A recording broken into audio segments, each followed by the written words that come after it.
देखिए यदि किसी मसल में बार बार संवेदना दी गई तो क्या हो जाएगा, लैक्टिक एसिड इकट्ठा हो जाएगा। क्योंकि आपने जब संवेदना दी यानी इंपल्स दिया तो क्या होगा, इसमें कॉन्ट्रैक्शन होगा। आपने जैसे इंपल्स दिया कॉन्ट्रैक्शन होगा, फिर आपने इंपल्स दिया फिर कॉन्ट्रैक्शन होगा, फिर आपने इंपल्स दिया फिर कॉन्ट्रैक्शन होगा। बार बार कॉन्ट्रैक्शन होने से इसका ऑक्सीजन खत्म हो जाएगा। अच्छा, जब ऑक्सीजन खत्म हो जाएगा तो क्या होगा,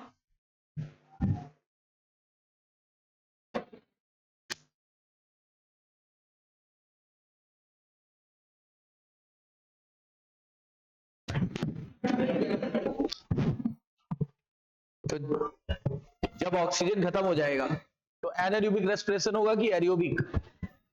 एनारोबिक होगा। और अगर एनारोबिक रेस्पिरेशन होता है तो कौन सा एसिड इकट्ठा हो जाएगा, लैक्टिक एसिड। और लैक्टिक एसिड के इकट्ठा होने से हमारी मसल फैटिग हो जाएगी यानी थक जाएगी, मसल थक जाएगी। उसी के बारे में देखो लिखा है, क्या बोला गया है, बार बार जब भी बार बार एक्टिवेशन करेंगे मसल का तो इससे क्या हो जाएगा, accumulation of lactic acid, lactic acid इकट्ठा हो जाएगा, राइट। इससे लैक्टिक एसिड इकट्ठा हो जाएगा, इससे क्या हो जाएगा, लैक्टिक एसिड इकट्ठा हो जाएगा। लैक्टिक एसिड लैक्टिक एसिड इकट्ठा होने का कारण क्या था, एनारोबिक रेस्पिरेशन की एरोबिक। और हमारी मसल में किस चीज का ब्रेकडाउन होता है, मसल में होता है ग्लाइकोजन का। हमारी मसल में ग्लूकोज है कि ग्लाइकोजन, ग्लाइकोजन। इसका एनारोबिक रेस्पिरेशन होगा कि एरोबिक? अच्छा, तो इसका मतलब कौन सा एसिड बनेगा, लैक्टिक एसिड। कौन सा एसिड बनेगा, लैक्टिक एसिड। और इससे क्या हो जाएगा, फैटिगनेस। याद करिए फर्मेंटेशन में भी पढ़ा था आपने, फर्मेंटेशन में भी पढ़ा होगा आपने, एल्कोहलिक फर्मेंटेशन हो या लैक्टिक एसिड वाला फर्मेंटेशन है, दोनों ही फर्मेंटेशन में 7% से भी कम एनर्जी रिलीज होती है, याद आया। और बताया गया था दोनों ही रिएक्शन हजार्डस होती है। यहां हजार्डस क्या बना, लैक्टिक एसिड। क्या कॉज कर दिया, फैटिगनेस। वहां क्या था, एल्कोहल। एल्कोहल के बन जाने से ईस्ट की डेथ हो जाती है। अगर ईस्ट की डेथ हो गई तो हम 13% से ज्यादा सांद्रता नहीं बढ़ा सकते, लेकिन ये काम हम नेचुरली नहीं करेंगे, आर्टिफिशियली करेंगे। कैसे, बाई डिस्टिलेशन। अगर 13% से सांद्रता कम है तो नेचुरली बनाएंगे, अगर 13 से ज्यादा है सांद्रता तो हम कैसे, डिस्टिलेशन करेंगे। चलिए, मसल के अंदर एक रेड कलर का ऑक्सीजन कंटेनिंग कंपाउंड होता है, रेड कलर का। रेड कलर का, जैसे हमारे पास हीमोग्लोबिन है वैसे मसल में मायोग्लोबिन है। तो रेड कलर का ऑक्सीजन कंटेनिंग कंपाउंड कौन सा होता है, ये भी एक पिगमेंट है, नाम है मायोग्लोबिन। मायो मतलब मसल, ग्लोबिन मतलब प्रोटीन। ऐसी प्रोटीन जो मसल में पाई जाती है क्या बोलेंगे, मायोग्लोबिन। मायोग्लोबिन अगर ज्यादा है तो मसल दिखेगी ब्राउन या रेड, ब्राउन या रेड, देखिए रेडिश बोलते हैं, रेडिश या ब्राउन ऐसा दिखाई पड़ेगा। इस तरह के फाइबर को रेड मसल फाइबर कहते हैं। रेड मसल फाइबर में ऑक्सीजन बहुत ज्यादा होती है और वो कहाँ स्टोर होती है, माइटोकॉन्ड्रिया में। प्लेंटी का मतलब बहुत ज्यादा माइटोकॉन्ड्रिया होता है किस मसल में, रेड मसल में। क्या स्टोर करता है, लार्ज अमाउंट ऑफ ऑक्सीजन की लेस अमाउंट ऑफ ऑक्सीजन। और जितना ज्यादा ऑक्सीजन होगा ग्लाइकोजन का उतना अच्छा ब्रेकडाउन होगा, जितना ज्यादा ब्रेकडाउन होगा एटीपी उतना ज्यादा मिलेगा। तो बताइए, जितना ज्यादा ऑक्सीजन उतना अच्छा एरोबिक रेस्पिरेशन, जितना अच्छा एरोबिक रेस्पिरेशन उतना ज्यादा एटीपी प्रोडक्शन। इसीलिए ये मसल जल्दी थकती नहीं है। अच्छा, खड़े खड़े आप जल्दी थकते हो कि बैठकर, खड़े खड़े जल्दी आदमी थकता है, तभी तो रिजर्वेशन कराना पड़ता है। अगर खड़े खड़े नहीं थकते तो फिर ट्रेन में रिजर्वेशन ना कराओ, खड़े खड़े चले जाओ, क्या दिक्कत है ना। लेकिन क्यों लोग बैठने की क्यों कोशिश करते हैं, क्योंकि बैठेंगे तो थकेंगे नहीं जल्दी, ठीक है ना, और लेटेंगे तो और नहीं थकेंगे क्योंकि डिस्ट्रीब्यूशन बढ़ जाएगा। हमारा सिर्फ कंसर्न इतना है, हिप में रेड मसल होती है, रेड मसल में बहुत ज्यादा माइटोकॉन्ड्रिया होता है, ऑक्सीजन बहुत ज्यादा होती है, इसीलिए जल्दी थकती नहीं है। इसीलिए इंसान बैठकर जल्दी नहीं थकता है। लेकिन खड़ा खड़ा, ये व्हाइट मसल है, व्हाइट मसल में लैक्टिक एसिड बन जाएगा, लैक्टिक एसिड बन जाएगा, जल्दी थक जाएंगे। इसका मतलब खड़े होना मुश्किल काम है लेकिन बैठना आसान काम है। और लेट जाते हैं तो पूरी बॉडी पर वेट डिस्ट्रीब्यूट हो जाता है। ऐसे तो सो भी नहीं जाते, करवट बदलते हो, फिर ऐसे करवट बदलते हो, एक टांग इधर एक टांग उधर, है ना, वो सब चेंज होती रहती है position. These muscle therefore can called aerobic muscle, तो किसे बोलते हैं एरियोबिक मसल? एरियोबिक मसल किसे बोलते हैं? रेड की व्हाइट? ऑक्सीजन ज्यादा था कि कम? माइटोकॉन्ड्रिया ज्यादा था कि कम? माइटोकॉन्ड्रिया ज्यादा था, लेकिन याद रखिएगा सार्कोप्लाज्मिक रेटिकुलम कम होता है। सार्कोप्लाज्मिक रेटिकुलम कम होता है, वो यहां नहीं लिखा, नीचे से क्लियर होगा। देखो क्या लिखा है, सम मसल्स के अंदर बहुत कम मायोग्लोबिन होता है। अब यहां से क्वेश्चन, मायोग्लोबिन किसमें होता है? रेड में, व्हाइट में, कि बोथ ए एंड बी में? मायोग्लोबिन तो दोनों में है, मायोग्लोबिन दोनों में है, लेकिन किसमें कम है किसमें ज्यादा? व्हाइट में कम और रेड में ज्यादा। तो ऐसा नहीं है कि मायोग्लोबिन इसमें नहीं है लेकिन कम मात्रा में, उसमें जो है वो ज्यादा मात्रा में। अच्छा, और इसीलिए इसका कलर हल्का पीला या सफेद होगा, पीला या सफेद होगा, इसलिए इनका नाम पड़ गया व्हाइट फाइबर। व्हाइट फाइबर की red fibre? White fibre. Mitochondria उसमें ज्यादा था इसमें कम, माइटोकॉन्ड्रिया उसमें ज्यादा था इसमें कम, वहां पे भी ऑक्सीजन ज्यादा थी, यहां ऑक्सीजन कम, वो एरियोबिक मसल कहला रही थी, ये एनारोबिक। ठीक है, लेकिन यहां पर इंपॉर्टेंट बात ये लिखी, but the amount of sarcoplasmic reticulum is high, इसका मतलब उसमें कैसा था लो, उसमें कम होता है। बताइए, हर चीज ज्यादा थी एक चीज कम, मतलब वो लेस कैल्शियम से ज्यादा काम करती है। कौन सी मसल कैल्शियम कम खर्च करेगी, काम ज्यादा करेगी? Red muscle. कौन सी मसल कैल्शियम बहुत ज्यादा खर्च करेगी, काम कम करेगी? किसमें लैक्टिक एसिड जल्दी इकट्ठा नहीं होता, किसमें लैक्टिक एसिड जल्दी इकट्ठा हो जाता है? देखो, इसीलिए बोला गया ना ये एनारोबिक रेस्पिरेशन करने लगती है, इसीलिए लैक्टिक एसिड जल्दी डिपॉजिट हो जाएगा। मायोग्लोबिन किसमें ज्यादा पाया जाएगा, किसमें कम पाया जाएगा? अच्छा, वैसे दोनों में होता है ना, दोनों में होता है, क्वेश्चन पूछा जाएगा। तो ये आपको मसल के बारे में चीजें बता दी गई। अब स्केलेटन सिस्टम पे आते हैं। स्केलेटन सिस्टम में क्या होता है? हमारी बॉडी का ढांचा, हमारी बॉडी का जो ढांचा है वो स्केलेटन सिस्टम कहलाता है, और इसमें दो चीजें आती हैं, कार्टिलेज भी और बोन्स भी। बताइए, कार्टिलेज भी आएंगी और क्या आएंगी? हमारा ढांचा कौन बनाता है? बोन्स और few cartilage, bones and all cartilage, bones and few cartilage, bones and few cartilage. अच्छा, ऑल कार्टिलेज क्यों नहीं लिखा? क्योंकि जरूरी नहीं कि सभी हमारा फ्रेमवर्क बनाए, कुछ ऐसे होते हैं जो हमारा फ्रेमवर्क नहीं बनाते, कुछ ऐसे होते हैं जो हमारा फ्रेमवर्क बनाते, तो कुछ ही बनाते हैं, सारे नहीं बनाते।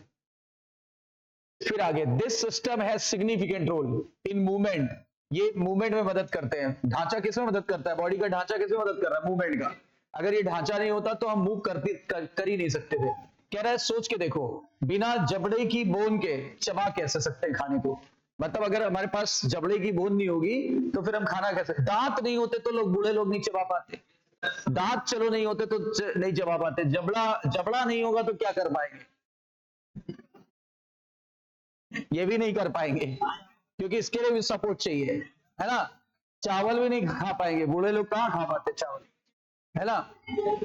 And walking around without limb bone, limb bone के बिना वॉकिंग कैसे कर सकते हैं?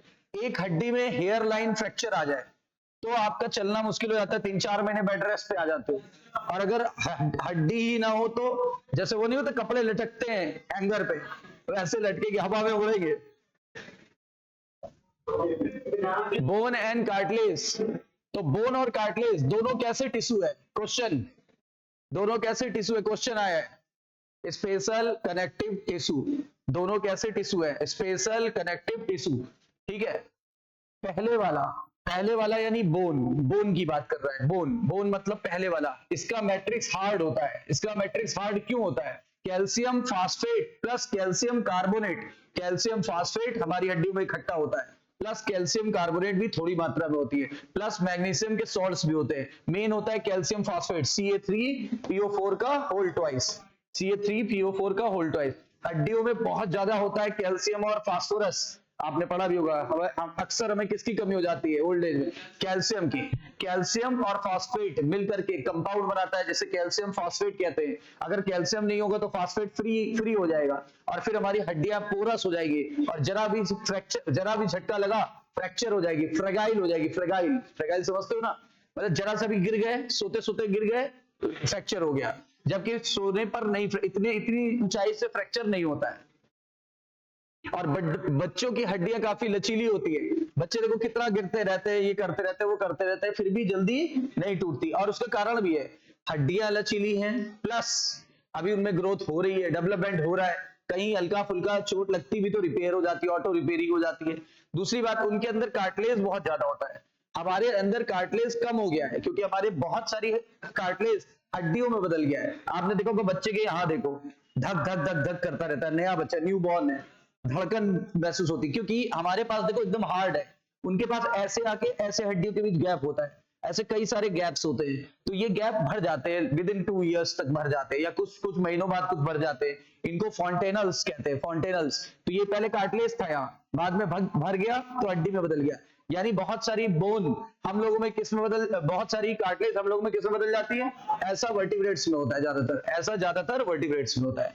लिखा हुआ है latter has slightly pliable matrix, मतलब इसका हार्ड मैट्रिक्स था, इसका प्लाइबल का मतलब होता है जिसका आकार बदल जाए, जैसे ये, इसका आकार बदल सकता है, नोज का आकार बदल सकता है, ठीक है ना। रिब्स जब सांस लेंगे तो उसके ऊपर नीचे हो जाती है रिब्स, वो भी कार्टिलेज के कारण ही होती है। फिर इसका सॉल्ट कौन सा था, कॉन्ड्रोइटिन। देखो इसके सॉल्ट थे कैल्शियम फॉस्फेट, इसका सॉल्ट था कॉन्ड्रोइटिन, जो कि म्यूकोपॉलीसेक्राइड होता है, जो कि पॉलीसेक्राइड है एक तरह का। इन ह्यूमन बीइंग हमारे पास 206 हड्डियां और कुछ कार्टिलेज है। कितनी हड्डियां हैं, 206। बच्चों में 300 होती है, लेकिन वो बाद में कई हड्डियां फ्यूज कर जाती हैं, कई हड्डियां फ्यूज कर जाती है। It groups into 2 principal division, दो पार्ट है, एक्सियल और एपेंडिकुलर। जो हमारी बीच की सेंटर लाइन से पास हो, जो हमारी एक्सिस से पास हो, उसको बोलते हैं एक्सियल। जैसे एक इमेजिनरी लाइन ड्रॉ करें तो स्कल आएगा कि नहीं आएगा, स्कल आ जाएगा, और ये आ जाएगा कि नहीं आ जाएगा, चेस्ट बोन, चेस्ट बोन को स्टर्नम कहते हैं। दो चीजें आ गई, तीसरा पीछे घूम गए तो आ जाएगा वर्टिब्रल कॉलम, यानी रीढ़ की हड्डी या बैकबोन, रीढ़ की हड्डी या बैकबोन आ गया, 3 चीजें हो गई। अच्छा, अब इनको और इनको आपस में जोड़ कौन रहा है, रिब्स, तो रिब्स भी आ जाएंगे, 12 इधर 12 इधर, कितनी हो गई, 24, 24 और एक 25, 25, ठीक है, 25 और ये कितनी, 26, 26। देखो रुक जाओ, पहले पढ़ लेते फिर गिनाते, पहले पढ़ लेते हैं। क्या आया ये पता चला कि नहीं चला, क्या आया ये पता चला कि नहीं चला। अब इसमें 80 हड्डियां आती है, ये है एक्सियल स्केलेटन। एक्सियल स्केलेटन में क्या क्या आता है, पहला चेस्ट बोन या स्टर्नम, दूसरा, तीसरा स्कल और चौथा रिब्स। तो देखो अब मैं लिख देता हूं, पहले स्कल की बात करें तो स्कल में होती 29 हड्डियां, 29, ठीक है। स्टर्नम यानी चेस्ट की बात करें तो इसमें आती है 1 हड्डी, ठीक है। अब आपकी रिब्स जो होती है 24 आती है, 12 पेयर्स, ठीक है। और वर्टिब्री में आती है 26। अब देखो 26 और 24, 50, इसको 25-25 मान ले तो 50, अच्छा इसको 30, तो 50 और 30 80। तो वो कह रहा है कि हमारे एक्सियल स्केलेटन में 80 हड्डियां होती है, 80 हड्डियां होती है, और ये मेन एक्सिस बनाती है, हमारी मेन एक्सिस की साइड मेन एक्सिस बना रही है, मतलब सेंटर लाइन को एक्सिस कहते हैं, तो ये हमारी मेन एक्सिस बना रही है। क्या क्या आएगा इसमें, रेटिना नहीं है, पहले स्कल, सामने से देखे तो स्कल, फिर ये आ जाएगा चेस्ट बोन, पीछे से देखे तो वर्टिब्रल कॉलम, ठीक है। तो देखिए स्कल आ गया, वर्टिब्रल कॉलम आ गया, आगे सीने की हड्डी को स्टर्नम कहते हैं, और जो दोनों को आपस में कनेक्ट किए उसको रिब्स कहते हैं, ये सब मिलकर के एक्सियल स्केलेटन बनाएगी। अब आते हैं स्कल पे, पहले स्कल समझते, स्कल में कितनी हड्डियां है, पहला क्वेश्चन, 29। स्कल में कितनी हड्डियां होती है, 29। अब स्कल के बारे में थोड़ा समझते हैं। स्कल में भी 2 भाग होते हैं, एक को बोलते हैं फेसियल बोन जो कि 14 होगी, और एक होती है क्रैनियल बोन जो कि 8 होती है। सर 8 और 14 तो केवल 22 होता है, हम अभी बता रहे हैं 22, तो ये हो गई 2 स्पेशल सेट की हड्डियां हैं। पहला क्या है, ये इसको क्या बोलते हैं, cranium. Helmet like part is known as cranium या brain box, helmet like part is known as cranium या brain box. Frontal part of skull is made up of facial bone, तो 14 ये हो गई, 8 ये हो गई, 22 हो गई। 22 में से 3, 22 ये हो गई, एक जीभ की हड्डी कितनी हो गई, 22 और एक 23 हो गई, 3 इस कान में 3 इस कान में, कितनी हो गई, 6, तो 23 और 6 29। एक बार फिर से बताइए, क्रेनियल बोन का दूसरा नाम ब्रेन बॉक्स, कितनी हड्डियां होती है, 8, फेसियल बोन 14, 8 और 14 22, 3 और 3 6, तो 28, 22 और 6 28। और एक जीभ की हड्डी, हाँ जीभ की हड्डी हॉर्सू लाइक होती है या यू शेप होती है, ठीक है ना, उसको बोलते हैं हाइड, HYOID हाइड। तो टोटल हो गई 29। अब देखो क्रेनियम को पहले पढ़ते हैं, पहले अब डिटेल में चलते हैं, अब थोड़ा डिटेल में चलते हैं।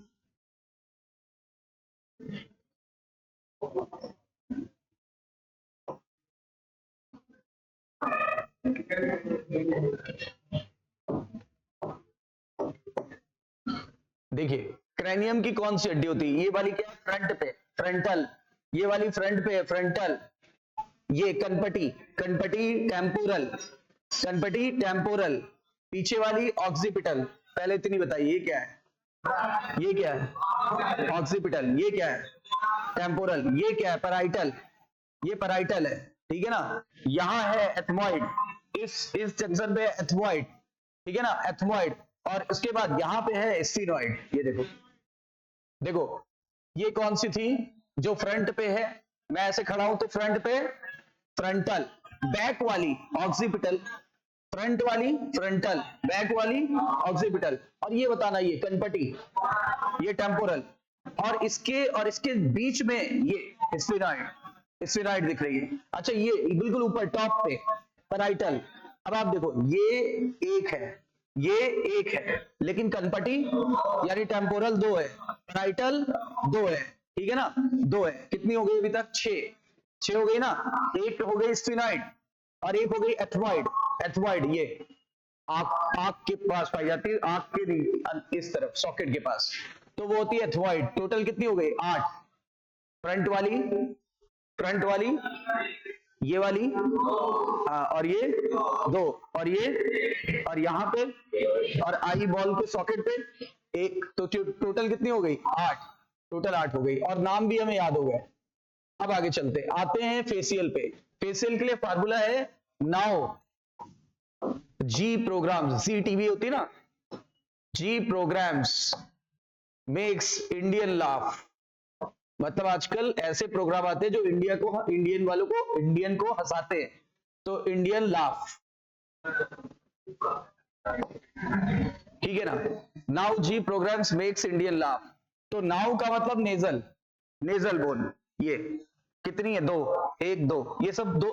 ये जो फार्मूला है ना पेयर्ड वाली बोन का, पेयर्ड फेशियल बोन की अनपेयर्ड, पेयर्ड। पहला नेजल, कितनी है नेजल 1 2, एक इधर टेपरिंग एक इधर टेपरिंग, टेपरिंग समझ रहे हो ना, ऐसे ऐसे इनको जोड़ती बोमर, बोमर अभी नहीं बताया। तो पहले 2 नेजल हो गई, 2 चीक्स बोन, चीक्स बोन यानी जाइगोमेटिक, चीक्स बोन का दूसरा नाम जाइगोमेटिक। फिर पहला टाइम तालू, तालू पहले टाइम जीभ से ऊपर टच करो, है ना, हार्ड हार्ड तालू है, उसमें भी आप आगे का पोर्शन हार्ड है पीछे का सॉफ्ट है, तो आगे हड्डी का बना है पीछे मसल का बना होता है। तो 2 पैलेटाइन बोन हो गई तालू की। फिर उसके बाद मेक्स, मेक्स का मतलब हो गया मैक्सिला, मैक्सिला, मैक्सिला मतलब ऊपरी जबड़ा, ऊपरी जबड़ा मैक्सिला कहलाता है। कितने पार्ट होते हैं इसमें 2, कितने पार्ट होते हैं 2। कैसे पता चलेगा, यहां देखो हम सबके ज्वाइंट है, हम सबके ऐसे आकर के, ऐसे आकर के, और ऐसे नहीं है हल्का सा, और नीचे वाला ऐसे है, और ये देखो ऐसे है, और इस पे लिपस्टिक लगा लेते हैं, है ना। तो ये जो पोर्शन है ये दोनों के ज्वाइंट को दिखाता है। ये जो ये एक नाले जैसा भाग है ना, नाले जैसा, ये जंक्शन को दिखा रहा है। ऊपरी जबड़े में 2 भाग, ऊपरी जबड़े 2 हड्डी से बने हैं। अच्छा इंडियन का मतलब क्या हो गया, इंडियन का, इंडियन का मतलब हो गया इंटरनल कोन की, इंटरनल कोन की, इंटरनल कोन की नाक के अंदर, एक इस नाक के अंदर है, एक इस नाक के अंदर स्प्रिंग जैसी हड्डी है। उससे क्या होता है जब हवा पास होती तो याद करो कंडक्टिंग पार्ट का काम था बाहर की हवा का टेम्परेचर हमारी बॉडी के टेम्परेचर के बराबर कर देना, और अगर ड्राई है तो ह्यूमिड बना देता है, ह्यूमिड है तो ड्राई बना देना। यानी ये सारे काम यही हड्डी करती है, क्योंकि हवा जब पास होगी तो अगर गर्म है ठंडी कर देगी, बहुत ठंडी है गर्म कर देगी। तभी देखो इतनी सर्दी के बावजूद भी हम लोग की जो सांस होती है वो हमारे बॉडी टेम्परेचर के बराबर रहती है। तभी आपने देखा होगा अभी छोड़ रहे हैं गरम गरम हवा निकलती है, क्योंकि हमारी बॉडी के टेम्परेचर के बराबर होती है, बाहर चाहे जितनी सर्दी हो। और जब ये होता क्या है, हम लोग जब अपना प्रॉपर बचाव नहीं करते, बाहर घूम रहे हैं सर्दियों में, तो क्या होता है बॉडी के टेम्परेचर अलग, बाहर का टेम्परेचर अलग, एकाएक परिवर्तन हो जाने से कोल्ड एंड कफ हो जाता है। इसीलिए कोल्ड एंड कफ हो जाता है, सडन चेंज इन एटमॉस्फेयर। इसके बाद लाफ का क्या मतलब हुआ? लाफ का मतलब लैक्राइमल बोन, लैक्राइमल, जहां आंसू वाली ग्लैंड्स स्टोर रहती है, एक आंसू वाली ग्लैंड यहां, एक आंसू वाली ग्लैंड यहां, तो उसको बोलते हैं lacrimal bones. Lacrimal bones, lacrimal bones कहां होती है? आंसू वाली ग्लैंड। तो टोटल कितनी हो गई? 2, 2 4, 2 6, 2 8, 2 10, 2 12, 12 तो ये हो गई। टोटल कितनी थी? 14। 14 में अब फार्मूला बनाना, वाउ मैन। वाउ की स्पेलिंग यहाँ VOW है, वाउ मैन। तो एक हो गई बोमन, एक हो गई। और मैन का मतलब ये मैंडिबल, मैंडिबल किसको बोलते हैं? लोअर जॉ, ये एक ही होता है, मैंडिबल एक ही है। देखो यहाँ कोई जंक्शन नहीं था, ठीक है, याद रहेगा। ये हो गया आपका फेशियल बोन सारा, और याद हो गया, देखो जितनी लिखी थी सब याद हो गई। अब चलते हैं जीभ की हड्डी, जीभ की हड्डी का नाम हायाइड, और ये देख लो हॉर्स शू लाइक होता है, घोड़े की नाल जैसा, ना दिया हो तो यू शेप, ना दिया हो तो यू शेप, इसको बोलते हैं हायाइड, ठीक है।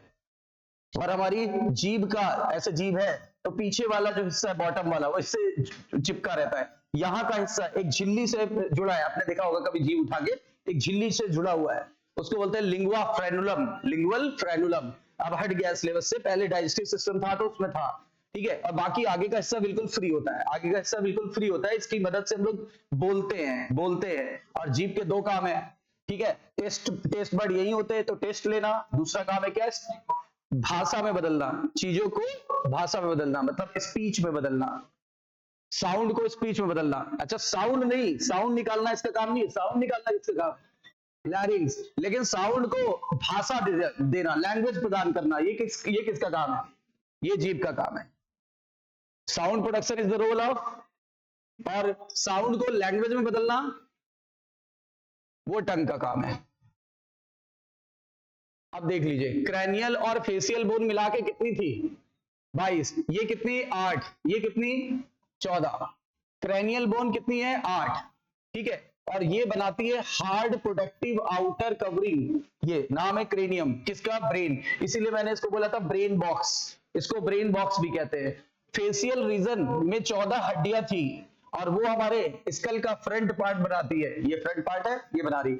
U shape, single U shape bone, क्या नाम था? हायाइड। और ये कहां पाई जाती है? At the base of the buccal cavity, यानी जीभ के बॉटम पर, जीभ के बिल्कुल पोस्टीरियर पार्ट पे पाई जाती है।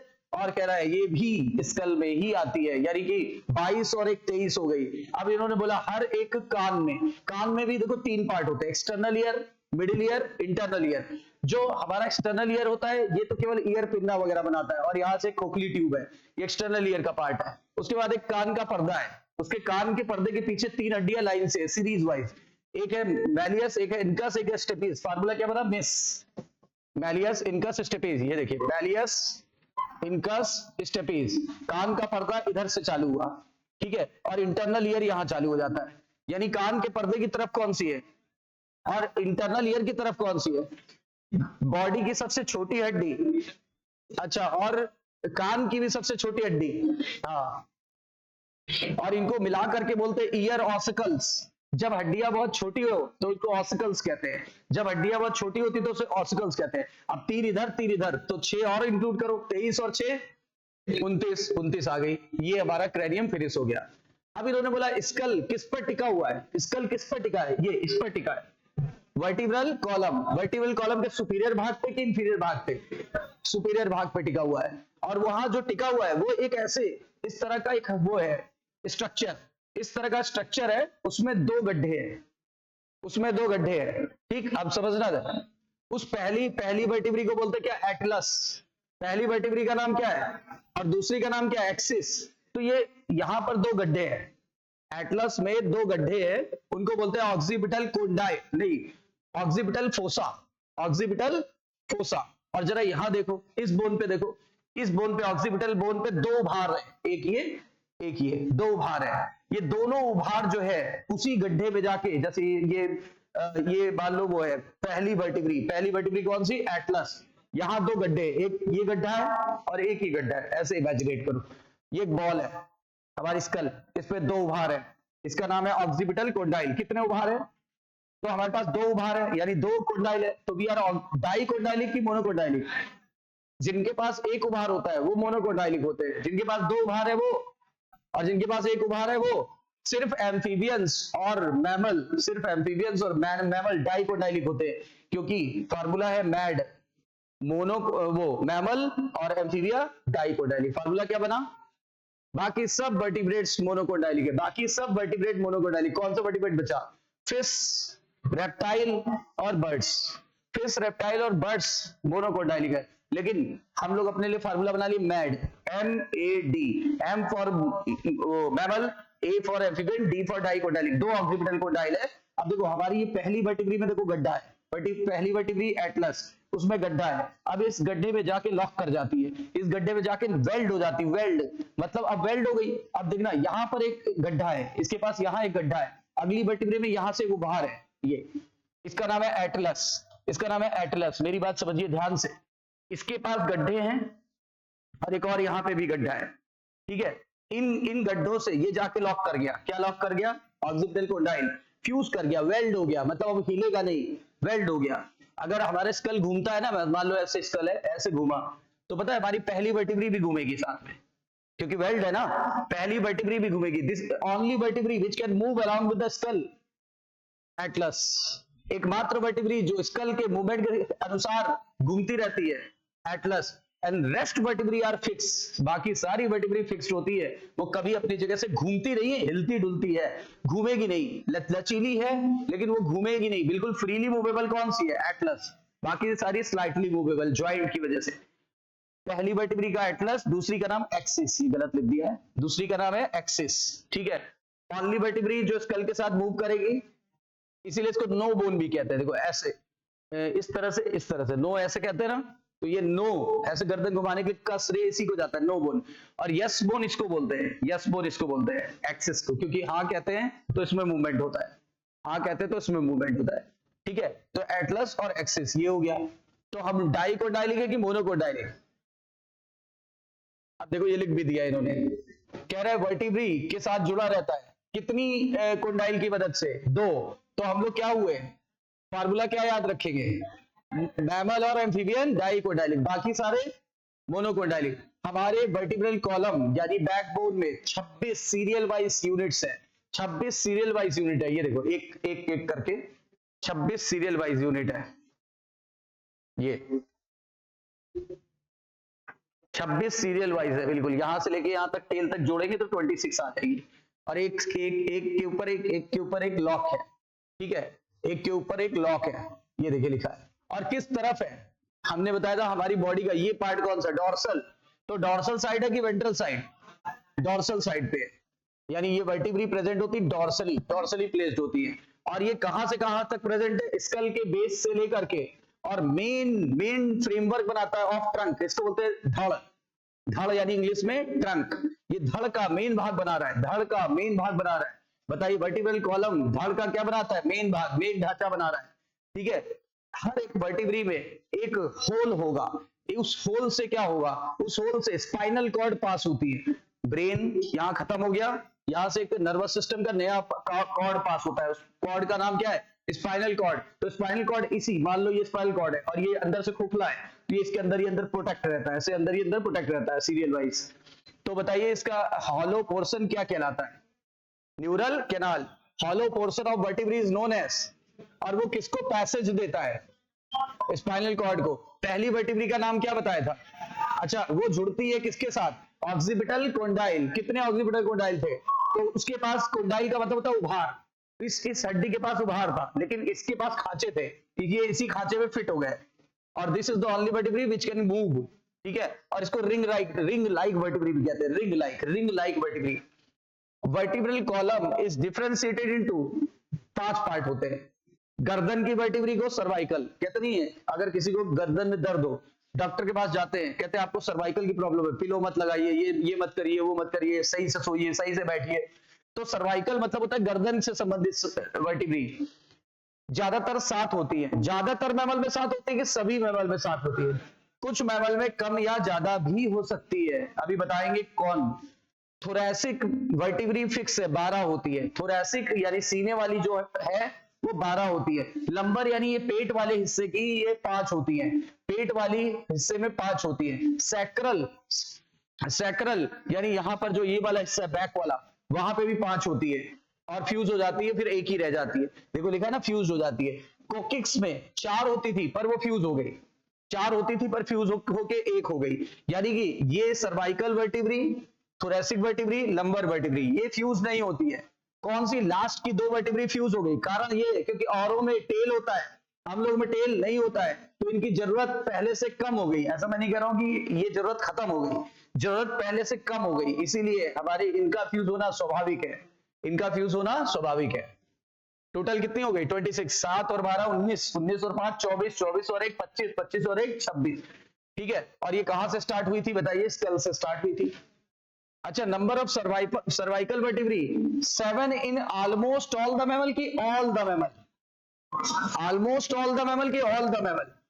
ऑलमोस्ट ऑल का मतलब लगभग सभी, लगभग सभी। उसमें ये नहीं कह रहा कि सभी स्तनधारियों में, लगभग सभी का मतलब 99% केसेस में।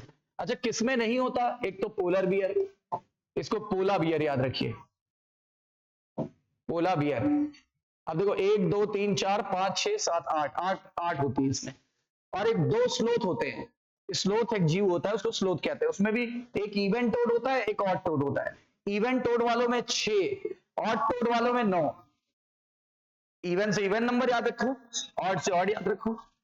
अच्छा सर 8 इवन नंबर नहीं होता क्या? इसमें कम हो गई ना, 7 से कम करना है, तो 7 से कम एक में है, एक में 7 से ज्यादा 9, ऑड वाले में ऑड नंबर, इवन वाले में इवन नंबर, तो याद रखिएगा ये। फिर क्या बोला गया? इसमें इंसान भी शामिल है, मतलब हम लोगों में फिक्स है कि 7 है।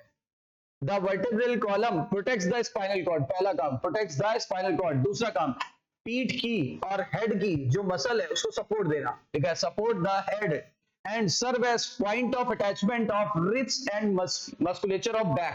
पीछे की मसल को सपोर्ट देना और रिब्स को भी जुड़ने में मदद करना, रिब्स को भी जुड़ने में मदद करना।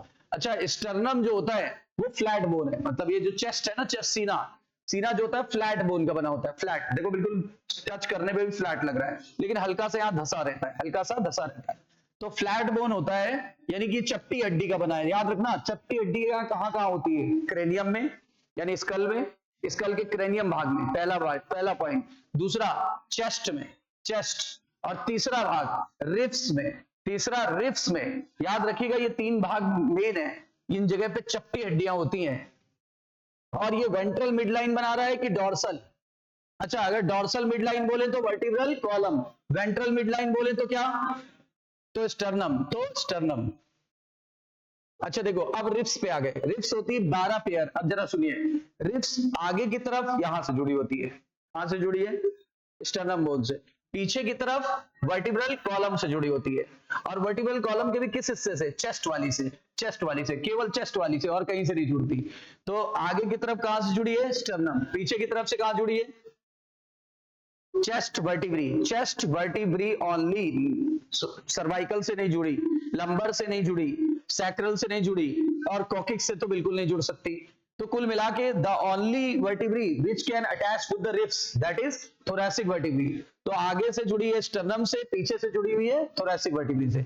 अब देखो यहां से आकर के यहां आके घूम के जुड़ गई, और कुछ लुक ऐसा दिखाई पड़ता है। देखो इधर पीछे से जुड़ी हुई है, ये पीछे से देखो आ रही है, ये पीछे से आ रही है और आगे आके यहां जुड़ गई। ये देखो पीछे से आ रही है, आगे घूम के जुड़ गई, पीछे से आई घूम के जुड़ गई, पीछे से आई घूम के जुड़ गई, पीछे से आई घूम के जुड़ गई, पीछे से आई घूम के जुड़ गई। जो पीछे से आ रही है और आगे आगे डायरेक्टली घूम के जुड़ जा रही है वो कहलाती ट्रू रिब्स। क्या कहलाती? True ribs. ट्रू रिब्स का दूसरा नाम है वर्टिब्रो स्टर्नल रिब्स, क्योंकि एक तरफ वर्टिब्रल कॉलम से जुड़ी है और दूसरी तरफ स्टर्नम से। क्या नाम पड़ा? Vertebro sternal ribs, vertebro sternal ribs, क्योंकि एक तरफ वर्टिब्रल कॉलम से जुड़ी है, दूसरी तरफ स्टर्नम से जुड़ी है। तो ट्रू रिब्स का दूसरा नाम।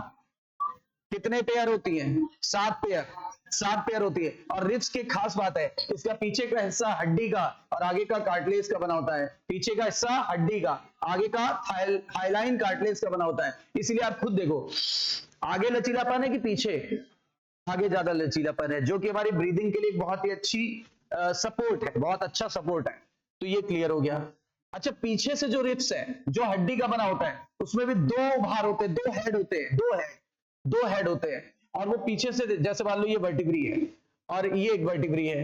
अब रिब्स जो है वो ऐसे जुड़ता है, ध्यान देना, ये ऐसे, और घूमने लगता है आगे जाके, आगे स्टर्नम से जुड़ जाएगा। तो कितने हेड से जुड़ रहा है? एक की दो? तो बाइसिफेलिक की मोनोसिफेलिक? बाइसिफेलिक की मोनोसिफेलिक? अच्छा, ये हिस्सा बोनी की कार्टिलेजिनस? बोनी, वर्टिब्रल कॉलम की तरफ बोनी और स्टर्नम की तरफ कार्टिलेजिनस। वर्टिब्रल कॉलम की तरफ बोनी और स्टर्नम की तरफ कार्टिलेजिनस। और ये बात चल रही है वर्टिब्री की। ये देखो, एक वर्टिब्री ये, एक वर्टिब्री ये, ऐसे उससे जुड़ रहा है, दो हेड से जुड़ता है। इनको ट्रू रिब्स कहते हैं। अच्छा, फॉल्स रिब्स क्या होता है? जो यहां से तो जुड़ी है, थोरैसिक वर्टिब्री से देखो जुड़ी है, लेकिन यहां देखो, यहां से घूम के आके इसी में फ्यूज कर गई सेवंथ में, फिर ऐसे घूम के आके सेवंथ में फ्यूज कर गई, फिर घूम के सेवंथ में फ्यूज कर गई। ऐसी होती है 8th, 9th और 10th वर्टिब्री। बताओ, 8, 9, 10 नंबर वाली जो वर्टिब्री होती है वो पीछे वर्टिब्रल कॉलम से तो डायरेक्ट जुड़ी हुई है और आगे इनडायरेक्ट जुड़ गई। किससे जुड़ गई? कार्टिलेजिनस पार्ट से। और किस वर्टिब्री के साथ फ्यूज कर गई? 7th, 8वीं वाली। जैसे यहां से घूम के आ रही है, अब वो यहां नहीं जुड़ेगी डायरेक्ट, बल्कि 7वीं में फ्यूज हो गई। ऐसे ही 9वीं वाली आई, फिर 7वीं में फ्यूज हो गई, फिर 10वीं वाली आई, 7वीं में फ्यूज हो गई। तो कुछ ऐसा लुक आएगा। देखो, यार ही घूम के इसमें फ्यूज हो गई, यार ही घूम के इसमें फ्यूज हो गई, यार ही घूम के ऐसे। अगर ऐसे हो जाए तो इनको बोलते हैं क्या? False ribs. False ribs. और इसको बोलेंगे vertebrochondral ribs. Vertebrochondral क्यों? कार्टिलेज से जुड़ा है, बोन से नहीं जुड़ा। तो इसको बोल रहे थे वर्टिब्रो स्टर्नल, इसको बोल रहे हैं वर्टिब्रो कॉन्ड्रल। इसका नाम है वर्टिब्रो स्टर्नल, इसका नाम है वर्टिब्रो कॉन्ड्रल। याद रखिएगा, क्वेश्चन पूछा गया है। और ऐसी रिब्स जो पीछे वर्टिब्रल कॉलम से तो जुड़ी हैं, आगे देखो बिल्कुल फ्री है, वो आगे कहीं से नहीं जुड़ी है, उनका फ्लोटिंग रिब्स बोलते हैं। और इनका काम होता है किडनी को प्रोटेक्ट करना। किडनी यहाँ होती है ना, तो किडनी को प्रोटेक्ट करती है। याद है ना, किडनी पीछे की तरफ थी, डॉर्सल इनर वॉल की तरफ, डॉर्सल इनर वॉल की तरफ। अब पूरा पढ़ते हैं। रिब्स कितनी होती हैं? 12 पेयर यानी 24। हर एक रिब्स पतली और फ्लैट बोन होता है। फ्लैट बोन अभी ऊपर वो भी पढ़ा था। एक तो स्कल बताया, स्कल का वो भी कौन सा पार्ट? क्रेनियम। स्कल का कौन सा भाग? क्रेनियम। दूसरा कौन सा बताया मैंने आपको? मैंने बताया स्टर्नम। और तीसरा कौन सा बताया मैंने आपको? तीसरा रिब्स हो गया। तो ये कनेक्टेड होती है dorsally to the vertebral column, और वर्टिब्रल कॉलम में भी कहां से? Thoracic vertebrae. और ventrally to the sternum, sternum का दूसरा नाम चेस्ट बोन। लिखा है इट हैज 2 आर्टिकुलेटर सरफेस, 2 जुड़ने के स्थान है। कहां से? डॉर्सल एंड से। और इसीलिए 2 हेड थे, तो मैंने क्या नाम दिया था? बाइसिफेलिक। पहले 7 पेयर की जो रिब्स होती हैं, यानी शुरू की जो 7 पेयर होती हैं, वो ट्रू रिब्स कहलाती हैं। इसी को मैंने बोला था vertebro sternal ribs. Vertebro sternal ribs, क्योंकि एक तरफ वर्टिब्रल कॉलम से और दूसरी तरफ स्टर्नम से जुड़ी थी। लिखा हुआ है dorsally they are attached to the thoracic vertebrae and ventrally they are connected to the sternum with the help of hyaline cartilage. बोला था मैंने अभी, हाइलाइन कार्टिलेज। कह रहा जो 8, 9 और 10 वाली है, वो रिब्स जो है वो डायरेक्टली अटैच नहीं होती। किससे? स्टर्नम से डायरेक्टली अटैच नहीं होती। लिखा ना, do not articulate directly to the sternum but joint to the 7th ribs with the help of hyaline cartilage. ये हाइलाइन कार्टिलेज के साथ फ्यूज कर जा रही है, देखो साफ दिख रहा है। इनको क्या बोला था? Vertebro chondral ribs. उनको बोला था वर्टिब्रो स्टर्नल, इनको बोला वर्टिब्रो कॉन्ड्रल। ठीक है, जबकि लास्ट की 2 पेयर 11 और 12 वाली वो आगे कहीं नहीं जुड़ती है। आगे का मतलब है वेंट्रली, वेंट्रली कहीं नहीं जुड़ती है, और इसीलिए उनका नाम पड़ गया फ्लोटिंग रिब्स। और यही किडनी को प्रोटेक्ट करती है। थोरैसिक वर्टिब्री, थोरैसिक वर्टिब्री यानी पीछे की वर्टिब्री, प्लस इधर रिब्स और ये स्टर्नम, ये सब मिलकर के रिब केस बनाता है। और इसी के अंदर हमारा लंग्स प्रोटेक्टेड रहता है, इसी के अंदर लंग्स प्रोटेक्टेड रहता है। यह हमने रेस्पिरेशन वाले चैप्टर में भी पढ़ा था। अब क्या बोला गया? अब आ गए हम लोग एपेंडिकुलर में। अभी तक किस में थे? एक्सियल। अब किस में आ गए? एपेंडिकुलर। एपेंडिकुलर में अपेंडेजेस आते हैं। अपेंडेजेस क्या होते हैं? वो पार्ट जहां से हाथ या पैर जुड़ा होता है, वो प्लस और हाथ और पैर, हाथ और पैर जहां से जुड़ते हैं उन्हें गर्डल्स कहते हैं। एक तो गर्डल आ गया, एक तो गर्डल आ जाएगा, और दूसरा क्या आ जाएगा? लिम्स। लिम्स आ जाएगा। देखिए क्या लिखा है, गर्डल्स और लिम्स। कह रहा है इस हड्डियों में हमारे लिम्स आएंगे। लिम्स मतलब फोर लिम्ब और हिंड लिम्ब, हाथ और पैर। और दूसरा जहां से जुड़े होते हैं उन्हें क्या कहते हैं? गर्डल। और गर्डल भी 2 होती हैं, एक ऊपर वाली एक नीचे वाली, एक पेक्टोरल एक पेल्विक। फिर से सुनो, ये कौन सी है? और ये कौन सी है? Pelvic, pectoral pelvic. एक से हाथ जुड़ा है, एक से पैर जुड़ा है, एक से हाथ जुड़ा है, एक से पैर जुड़ा हुआ है। इसी तरह के स्केलेटन को एपेंडिकुलर स्केलेटन बोलते हैं। हमारे हर एक लिम्स में 30 हड्डियां हैं। हमारे हर एक लिम्स में कितनी हड्डियां हैं? 30 बोन्स हैं हमारे हर एक लिम्स में। याद रखिएगा, अभी गिनाते हैं कौन कौन सी। और बोला गया बोन्स ऑफ हैंड को फोर लिम्ब बोलेंगे, और जबकि लेग्स वाले को हिंड लिम्ब बोलेंगे। देखिए ये जो हड्डी है, पहले समझिए, ये जो हमारी बाहों की हड्डी ये वाली, इसको बोलते हैं ह्यूमरस। इसके नीचे की जो हड्डी है अंगूठे की तरफ है रेडियस, और अपोजिट साइड पे अल्ना। यहां से लेके ये देखो नुकीला भाग है यहां तक, यहां से लेके यहां तक क्या है? अल्ना। और ये अंगूठे की तरफ क्या है? रेडियस। हमेशा थंब साइड पे रेडियस है और लिटिल फिंगर साइड की तरफ अल्ना। ठीक, एक याद रखो, दूसरा उसका उल्टा होगा। बताइए अंगूठे की तरफ कौन है? हाँ, रेडियस। उसके बाद ये 2-3 हड्डियां हो गई। कलाई की हड्डी, कलाई को कार्पल बोलते हैं। कलाई में 8 हड्डियां होती है, 4 इधर 4 इधर, यानी 8 हो गई। 4 एक रो में, 4 दूसरे रो में, और एक दूसरे पे स्लाइड करती रहती है। ग्लाइड करती है या स्लाइड करती है हल्की हल्की, और इसीलिए इसको बोलते हैं ग्लाइडिंग ज्वाइंट। कौन सी ज्वाइंट? ग्लाइडिंग। देखो हर तरफ मुड़ जा रहा है, हर तरफ चौतरफा मुड़ रहा है, तो ग्लाइडिंग। आते हैं मेटाकार्पल, ये पाम बोन। मेटाकार्पल यानी पाम बोन कितनी है? 1 2 3 4 5। अच्छा, फिर उंगलियों में 3 3 6 3 9 3 12 और 13 14। इसको कृपया करके इसको 3 ना पढ़ें, है ना, 2 ही होती है, एक ये। अब बोलेंगे ये तो आ रही है, ये तो इसका पार्ट है, ये है पाम बोन। कितनी हो गई? 1 हो गई ह्यूमरस, 1 हो गई humerus, 1 radius, 1 ulna, 8 carpal, 5 metacarpal, phalanges यानी डिजिटल बोन 14, 5 19 और 1 20 और 1 21 और 1 22 और 8 30, हो गए 30 बोन। अब क्या लिखा हुआ है, पढ़ते हैं। पहली ह्यूमरस होती है, दूसरी रेडियस, फिर अल्ना, फिर कार्पल यानी रिस्ट बोन जो 8 होती है, मेटाकार्पल पाम बोन जो 5 होती है, फैलेंजेस यानी डिजिटल बोन जो 14 होती है। ठीक है, अब पैर की हड्डी आते हैं। पैर में ये है फीमर, ये कौन सी है? अच्छा, लार्जेस्ट या longest bone of the body is femur. Largest या longest bone of body is, ठीक है, याद रखिएगा। तो फीमर थाई बोन को बोलते हैं, ये हमारा थाई है। लॉन्गेस्ट या लार्जेस्ट बोन भी होता है, ठीक है। फिर इसके बाद जैसे रेडियो अल्ना था, वैसे टीबिया और फिबुला दिखा देता हूं। ये हो गया फीमर, देखिए काफी लंबी दिख रही है। फिर हो गया टीबिया फिबुला, ठीक है ना, टीबिया फिबुला।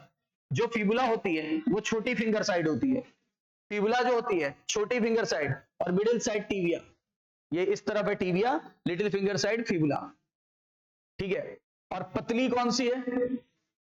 और एक बार क्वेश्चन आया था, देखो क्वेश्चन दिमाग से एग्जामिनर सेट करता है।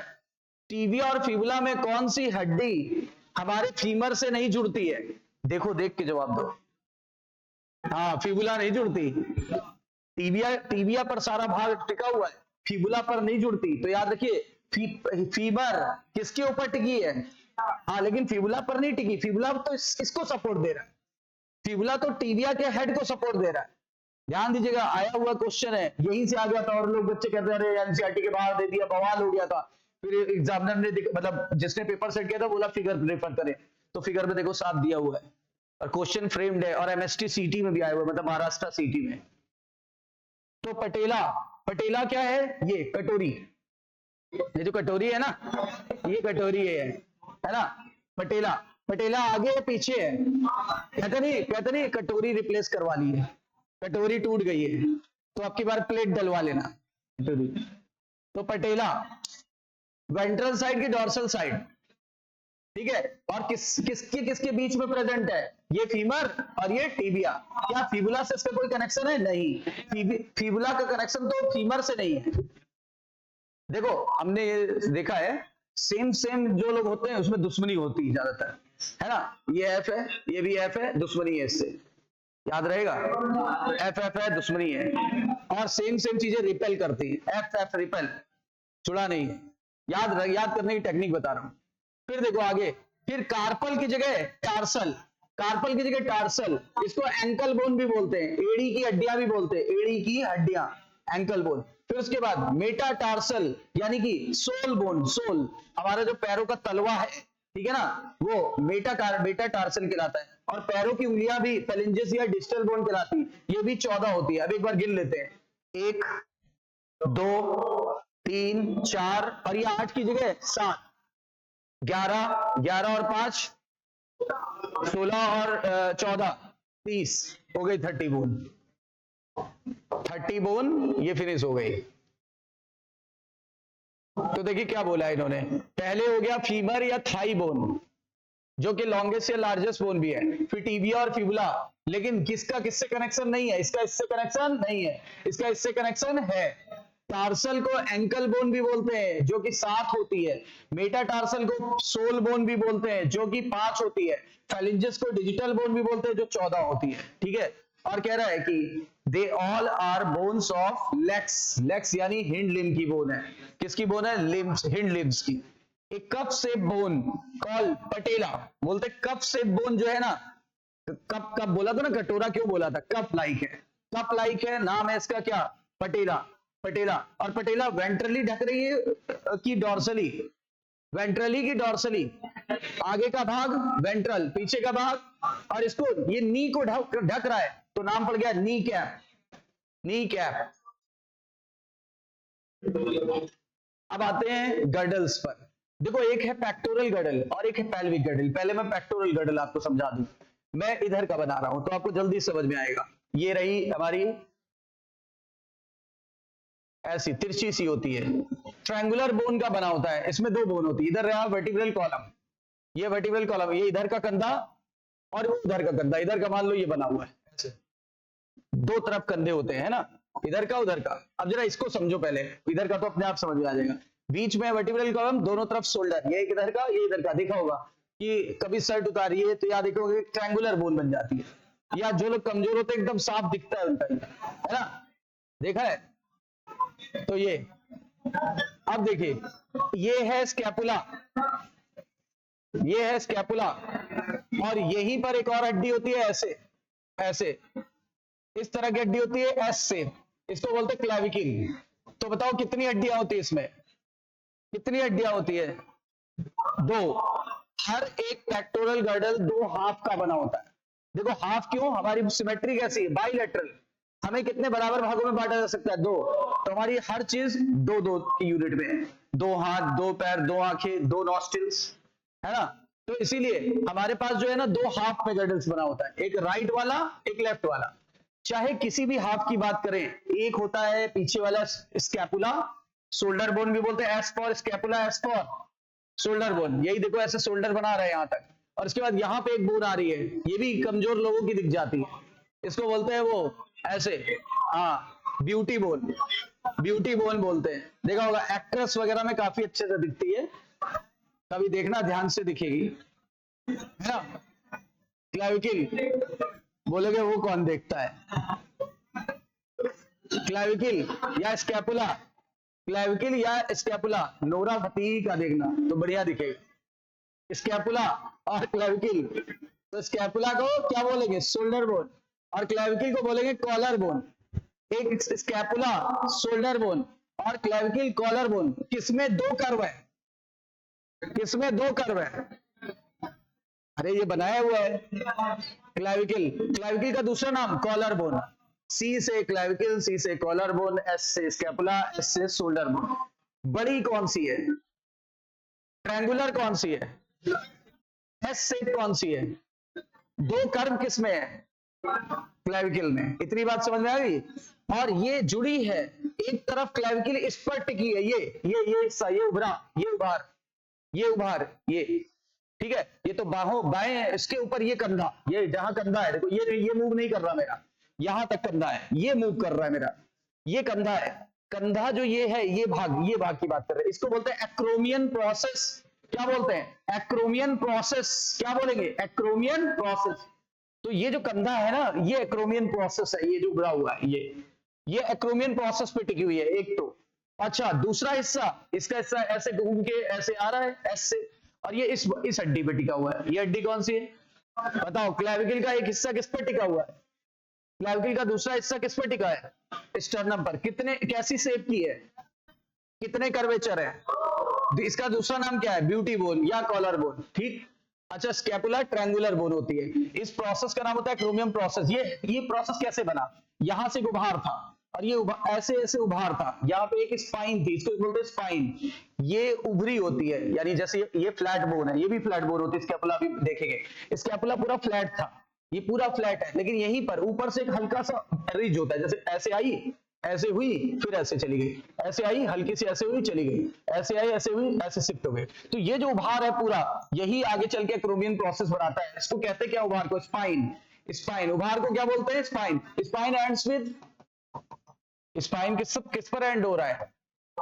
एक्रोमियन प्रोसेस, ठीक है। और ये डॉर्सल साइड पे होता है, मतलब ये यहाँ पीछे की तरफ होता है, डॉर्सल साइड पे होता है। इतनी बात क्लियर हो गई? अच्छा, इसके नीचे एक्रोमियन प्रोसेस के नीचे यहाँ गड्ढा होता है, इस गड्ढे का नाम है ग्लिनाइड कैविटी। क्या बोलते हैं?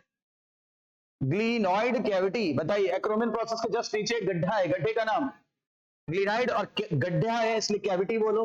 और यहीं पर ह्यूमरस का head ball and socket joint बना रहा है। कौन सी joint? Ball and socket joint. Ball क्या है? ह्यूमरस का हेड। सॉकेट क्या है? ये गड्ढा। तो नाम पड़ा बॉल एंड सॉकेट ज्वाइंट, ठीक है, बॉल एंड सॉकेट ज्वाइंट। और सबसे बड़ी बॉल एंड सॉकेट ज्वाइंट यहां पे, ये थाई, ये भी तो बॉल एंड सॉकेट है, ये भी तो अपना मूव कर सकते पूरा सेम। अभी अभी आते हैं वहां पे भी। पहले पेक्टोरल गर्डल पढ़ते हैं। पेक्टोरल गर्डल, कहते चाहे पेक्टोरल हो चाहे पेल्विक हो, एक ऊपर की लिम्ब से जुड़ी होती है, एक नीचे, और हमेशा एक्सियल स्केलेटन से संपर्क में रहती है। Each girdle is formed by two half. मैंने बोला था हमारी बॉडी बाइलेटरल है, तो दो हाफ से मिलकर बनी होती है। हर एक हाफ ऑफ पेक्टोरल गर्डल में दो हड्डियां होती है, एक क्लैविकल और एक स्कैपुला। स्कैपुला बड़ी थी कि क्लैविकल बड़ा था? स्कैपुला बड़ा था कि क्लैविकल? शेप कैसा था? शेप, हाँ, तो देखो क्या लिखा है, लार्ज थी और ट्रायंगुलर थी और फ्लैट थी। और किस तरफ थी? पीछे की, आगे, यहां पे थी कि उधर थी? ये क्या है? ये तो रिब्स है, ये तो रिब्स है, रिब्स है, ठीक है ना। तो यानी ये पीछे की तरफ थी, यानी डॉर्सल पार्ट पर थी। कहां पर? थोरैक्स में।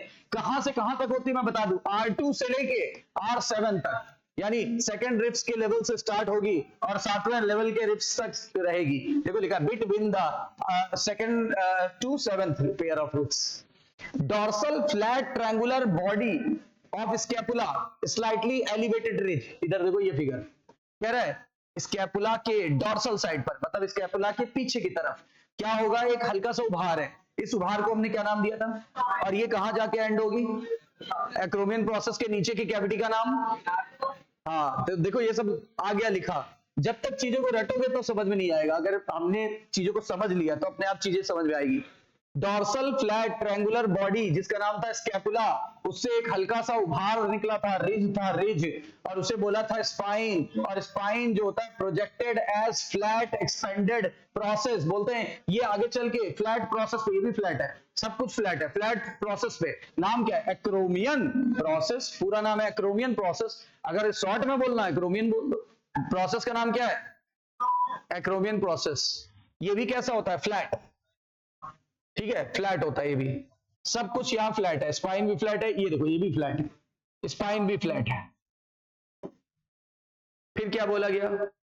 अब आ गई बात क्लैविकल की। क्लैविकल जुड़ा होता है विद दिस मतलब एक्रोमियन प्रोसेस। और कह रहा है एक्रोमियन के नीचे एक गड्ढा था, गड्ढे का नाम ग्लिनाइड कैविटी से क्या जुड़ता है? Head of humerus. क्या बना देता है? Shoulder joint. शोल्डर ज्वाइंट कैसी होती है? Ball and socket, ball and socket type, ball and socket type. अच्छा, हर एक क्लैविकल लंबी सी बोन होती है और पतली बोन होती है, लंबी है पतली है, लेकिन फ्लैट नहीं लिखा है, फ्लैट नहीं होती, गोल होती है, ठीक है। हर एक क्लैविकल लंबी और पतली बोन का बना होता है। इसमें दो कर्व थे, दो कर्वेचर्स थे, और इसको हम बोलते थे कॉलर बोन या ब्यूटी बोन भी बोलते हैं, कॉलर बोन या ब्यूटी बोन भी बोलते हैं, राइट। अब आते हैं पेल्विक गर्डल। अब देखो पेल्विक गर्डल का बता दें आपको थोड़ा सा, ये है सैक्रल वर्टिब्री, ये सैक्रल वर्टिब्री है, ऐसे, ये सैक्रल वर्टिब्री पूरी फ्यूज्ड होती है ना, ये फ्यूज्ड होती है, चार से फ्यूज हो जाती है। ये सैक्रल वर्टिब्री यहां पर इस पोजीशन पे, इसके इस तरफ एक होगा, इसके इस तरफ दो होगा, ये भी हाफ हाफ का, हाफ का बना होता है, मतलब हाफ हाफ का बना होता है, ठीक है। हर एक हाफ को क्या बोलते हैं, एक इस तरफ का हाफ, एक इस तरफ का हाफ। अब यही बोलोगे, अब आपकी भाषा में आप ही बोलोगे, पिछवाड़ा की अगवाड़ा। पेल्विक गर्डल दो कॉक्सल बोन का बना होता है। कॉक्सल बोन को हिप बोन भी कहते हैं, कॉक्सल बोन को हिप बोन भी कहते हैं, ठीक है। हर एक coxal bone formed by the fusion of 3 bones. हर एक कॉक्सल बोन 3 बोन्स का बना होता है, ठीक है ना, यानी तशरीफ, उर्दू में बड़े बाइज्जत कहा जाता है, तशरीफ रखिए। अभी आपका बस चले तो आप बोले पिछवाड़ा रखिए, बुरा मान जाएगा। उर्दू बड़ी मीठी लैंग्वेज है, बढ़िया अदब वाली है ना। आप कहते हो पिछवाड़ा रखिए, उतने में लड़ाई झगड़ा हो जाएगा। Each coxal bone is formed by each coxal bone is formed by fusion of 3 bones। 3 bones का मिलके बना होगा। कौन कौन सी 3 bones? अब यहाँ पे क्वेश्चन देखो सीरियसली। एक होता है इलियम, एक होता है इलियम, देखो दोनों में जरा सा फर्क है, ILEUM। अब ये क्या है, ये तो हड्डी है, ये क्या है, ये हमारे स्मॉल इंटेस्टाइन का भाग है, jejunum, duodenum, jejunum, ileum, duodenum, jejunum, ileum. Spelling याद रखिएगा, डबल आई आ जाए तो बोन, और अगर एक आई आ रहा है तो स्मॉल इंटेस्टाइन, स्मॉल इंटेस्टाइन। दूसरी है इशियम, ये वाली है इलियम, इधर नीचे की तरफ होती है इशियम, और ये सामने की तरफ देखो तीन पार्ट होते हैं, मेरी बात समझिए। ये सबसे बड़ा भाग कौन सा है, इलियम, ये इलियम है, ये वाला, ये नीचे का भाग इशियम, और ये फ्रंट वाला भाग। देखो अब जब आप बैठे हो ना, पहले तो क्वेश्चन आता था, आपको नहीं आता, जब हम बैठते हैं तो सारा लोड किस हड्डी पे, इन तीनों में से आंसर आएगा इशियम। इशियम पर सबसे ज्यादा लोड है। बताइए बैठते समय पूरी बॉडी का लोड कहाँ है, और खड़े होने पर पूरी बॉडी का लोड कहाँ होता है, सोल और एंकल बोन पर, सोल और एंकल बोन पर। फिंगर पर बहुत कम पड़ता है, फिंगर पर बहुत कम पड़ता है, ऐसा तो है नहीं, देखो फिंगर पे अब पड़ रहा है जब उचक के खड़े होंगे, है ना। तो इलियम, इशियम और प्यूबिस 3 हड्डियां हैं। फ्रंट वाली कौन सी, अगर मैं पूछूं वो ये फ्रंट वाली कौन सी है, प्यूबिस। ये जहां बैठे हैं इसको क्या बोलेंगे, इशियम। और ये जो ये जहां पे ये जितनी भी हड्डी कमर बना रही है, हमारा कमर का हिस्सा बना रही है ना, तो वो है इशियम। बताओ ये सब क्या है, इशियम। ये सब क्या है, इशियम, सॉरी इलियम। और ये बैक पे नीचे क्या है, और फ्रंट पे क्या है, प्यूबिस। अब इसको देखो, ये आप दिख भी रही है, ये देखिए, ये देखिए, ये सबसे बड़ा हिस्सा इलियम, ये देखो सबसे नीचे वाला हिस्सा इशियम, फ्रंट पे क्या बना रही, प्यूबिस। अब देखो ये सैक्रम के ऐसे घूम के इधर आ गई, उधर वाली भी घूम के ऐसे आ गई, यहाँ एक ज्वाइंट बन जाता है, इधर की आके यहाँ घूम के, उधर की भी घूम के आ गई, यहाँ एक ज्वाइंट बन जाएगा। ये ज्वाइंट मेल में नॉन फंक्शनल होता है, फीमेल में फंक्शनल होता है। और एक हार्मोन निकलता है फीमेल में, रिलैक्सिन। रिलैक्सिन हार्मोन प्रेगनेंसी के लेटर स्टेज में निकलता है कि इनिशियल स्टेज में, वैसे तो थोड़ा बहुत इनिशियल में भी निकलता है, बहुत थोड़ा, लेकिन जो बल्क अमाउंट निकलता है वो निकलता है just before the puberty, just before the puberty. ये क्या करती है, ये इसको रिलैक्स कर देती है, ये इसको रिलैक्स, पार्चुरेशन, ये इसको क्या करेगी, रिलैक्स कर देगी।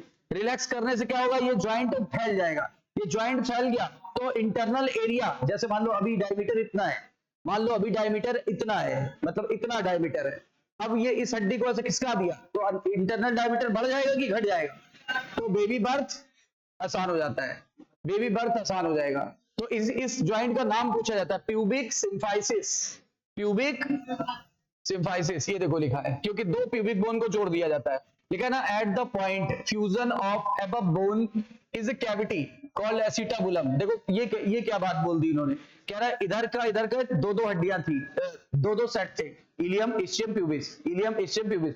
किसी एक तरफ की बात करें, जहां तीनों हड्डी फ्यूज करती है वहां एक गड्ढा बन जाता है, उस गड्ढे का नाम, कह रहा है at the point of fusion of above bone, यानी तीनों हड्डी जहां फ्यूज करेगी वहां एक गड्ढा बन गया, गड्ढे का नाम।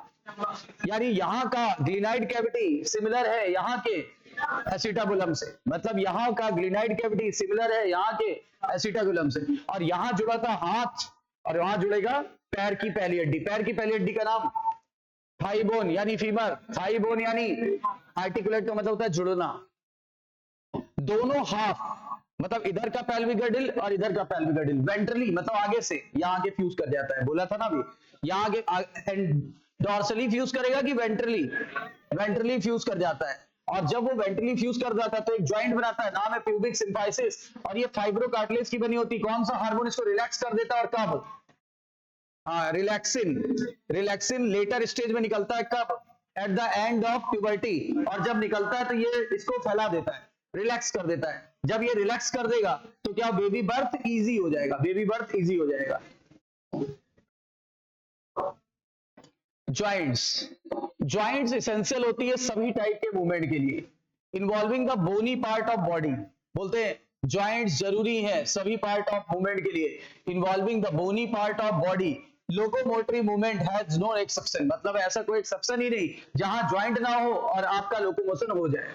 मतलब यहां से हड्डी आप नहीं मोड़ सकते हो, यहां से हड्डी नहीं मोड़ सकते, जिस जगह ज्वाइंट है बस वहीं से हड्डी मुड़ेगी। अच्छा मान लीजिए इस जगह से मुड़ना चाहे, फिंगर के ये तो फिंगर की बोन हो गई, बीच से तो नहीं मुड़ेगी। तो कह रहा कोई एक्सेप्शन नहीं है जहां पे मूवमेंट तो हो रहा हो लेकिन ज्वाइंट ना हो, ऐसा हो ही नहीं सकता।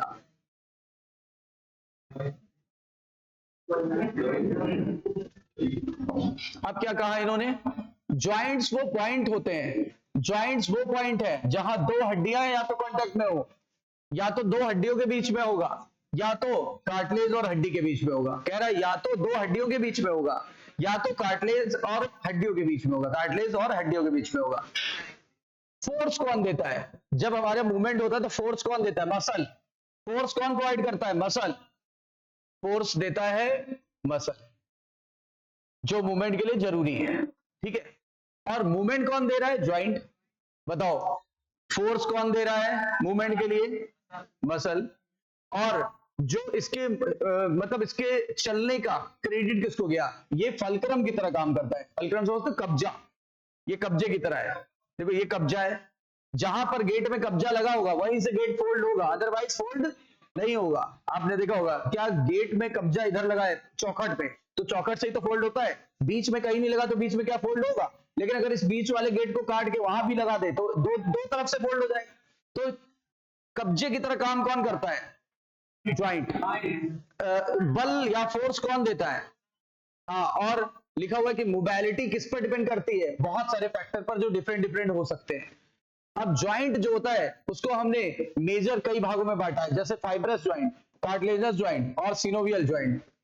Fibrous joint, cartilaginous joint, synovial joint. अच्छा एक एक करके देखते हैं। पहला वाला फाइब्रस ज्वाइंट कोई मूवमेंट नहीं देता, ये केवल सिल देता है चीजों को, लॉक कर देता है चीजों को। इसको स्यूचरल ज्वाइंट भी कहते हैं। स्यूचरल ज्वाइंट क्या लिखा हुआ है? Fibrous joint do not allow any movement. बताओ ऐसा ज्वाइंट जो कोई मूवमेंट नहीं देता, उसे बोलते हैं fibrous joint. This type of joint is shown by the flat school.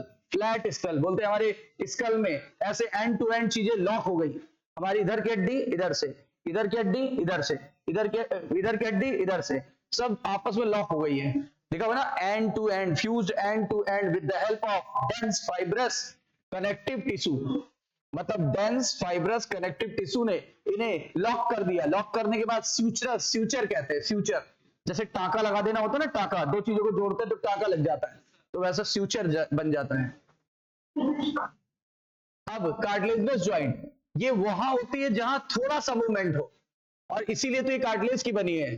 ऊपर ऊपर बना था फाइब्रस का, fibrous connective tissue, dense fibrous connective tissue का बना था। ऊपर वाला बना था डेंस फाइब्रस कनेक्टिव टिश्यू, ये बना है कार्टिलेज का।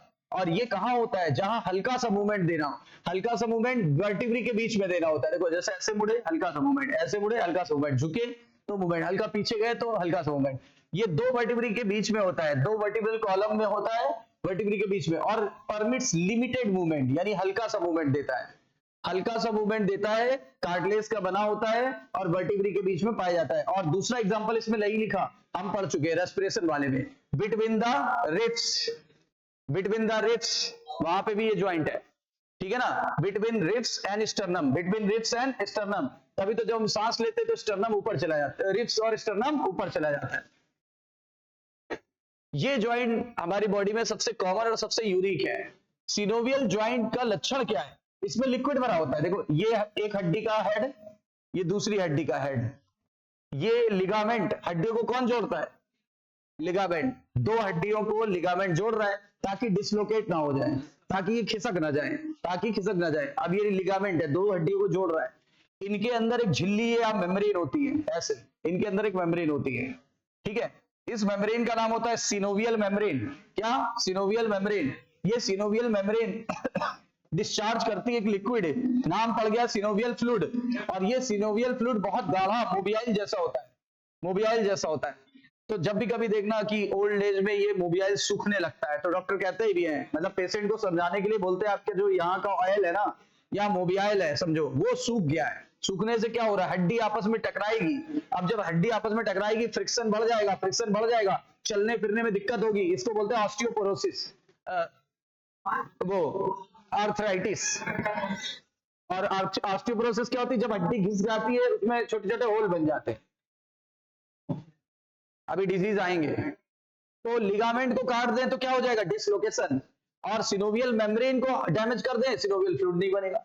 सिनोवियल फ्लूइड गाढ़ा होता है, मोबियाइल जैसे होता है, दो हड्डियों के बीच के फ्रिक्शन को कम करता है, और इस तरह की ज्वाइंट को सिनोवियल ज्वाइंट कहते हैं। और हमारी बॉडी में जितनी फ्रीली मूवेबल ज्वाइंट है, जैसे ये गर्दन वाली, ठीक है ना, जितनी हाथ वाली, पैर वाली, ये जितनी भी ज्वाइंट है, ये सब कैसी है? सिनोवियल ज्वाइंट है। ये देखो, ये सब फ्रीली मूवेबल ज्वाइंट है। देखिए क्या लिखा हुआ है, सिनोवियल कैविटी होती है, उसी में सिनोवियल फ्लूइड भरा होता है, और दो हड्डी के सरफेस को आपस में जोड़ देती है। लिखा है ना, synovial fluid filled synovial cavity between articulating surface of two bone. Such arrangement allow considerable movement. ऊपर क्या लिखा था? इसने लिटिल मूवमेंट दिया था, कार्टिलेजिनस ने लिटिल मूवमेंट। किसने मूवमेंट नहीं दिया? किसने लिमिटेड मूवमेंट दिया? किसने बहुत ज्यादा मूवमेंट दे दिया? अच्छा, लेकिन वो बहुत ज्यादा नहीं लिखेगा, लिखेगा कंसिडरेबल मूवमेंट। कंसिडरेबल का मतलब जहां तक कंसीडर कर सके। हमारी बॉडी की भी एक लिमिट है, कंसिडरेबल मूवमेंट देती है। ये नहीं कि हाँ इसको पूरा घुमा दिया टूट जाएगा, तो considerable movement. These joint help in locomotion and many other movement.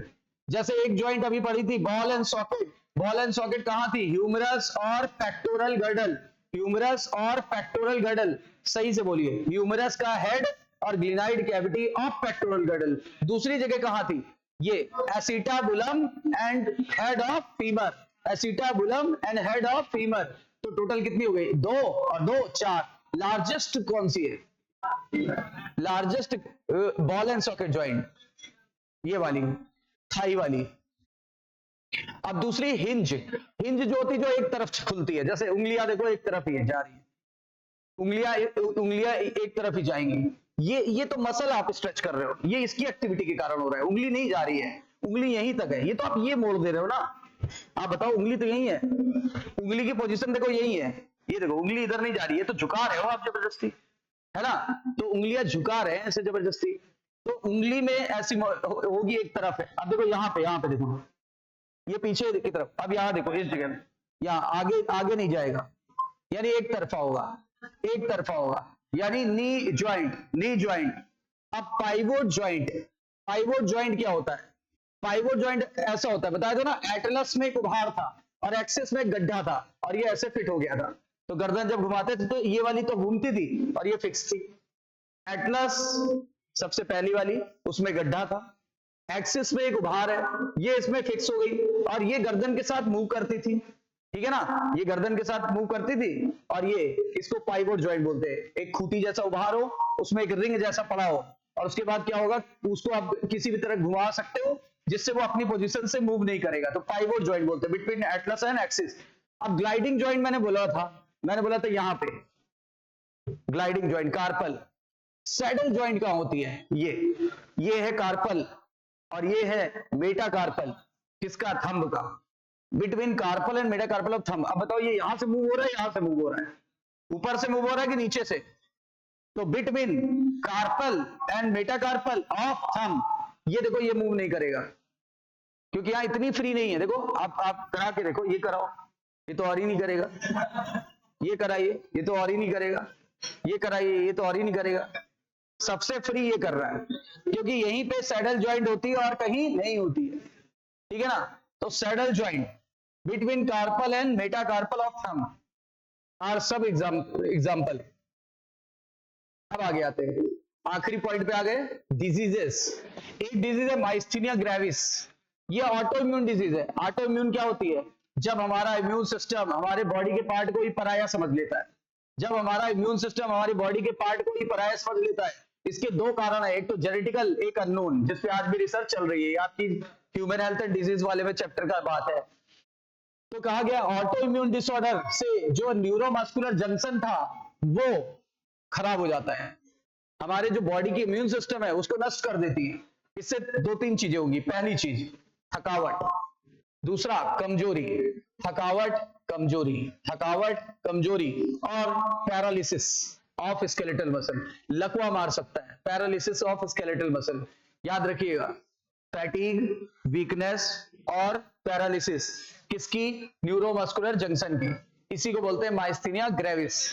अच्छा, एक है मस्कुलर डिस्ट्रॉफी। आपने पढ़ा था जेनेटिक्स, और पढ़ोगे, अभी 12th तो बचा हुआ है ना, 12th का रिवीजन बचा हुआ है, तो 12th में कराएंगे जेनेटिक्स। जब पढ़ाएंगे तो उसमें एक दो फिगर बने हुए हैं पेडिग्री के। एक बना है मायोटोनिक डिस्ट्रॉफी यानी मस्कुलर डिस्ट्रॉफी, वो है ऑटोसोमल डोमिनेंट डिसऑर्डर, और एक है ऑटोसोमल रिसेसिव डिसऑर्डर, उसमें दिया है एससीए यानी सिकल सेल एनीमिया। तो आप देखना, जहां मस्कुलर डिस्ट्रॉफी लिखा है वो ऑटोसोमल डोमिनेंट डिसऑर्डर है, इसका मतलब ये आनुवंशिक रोग है।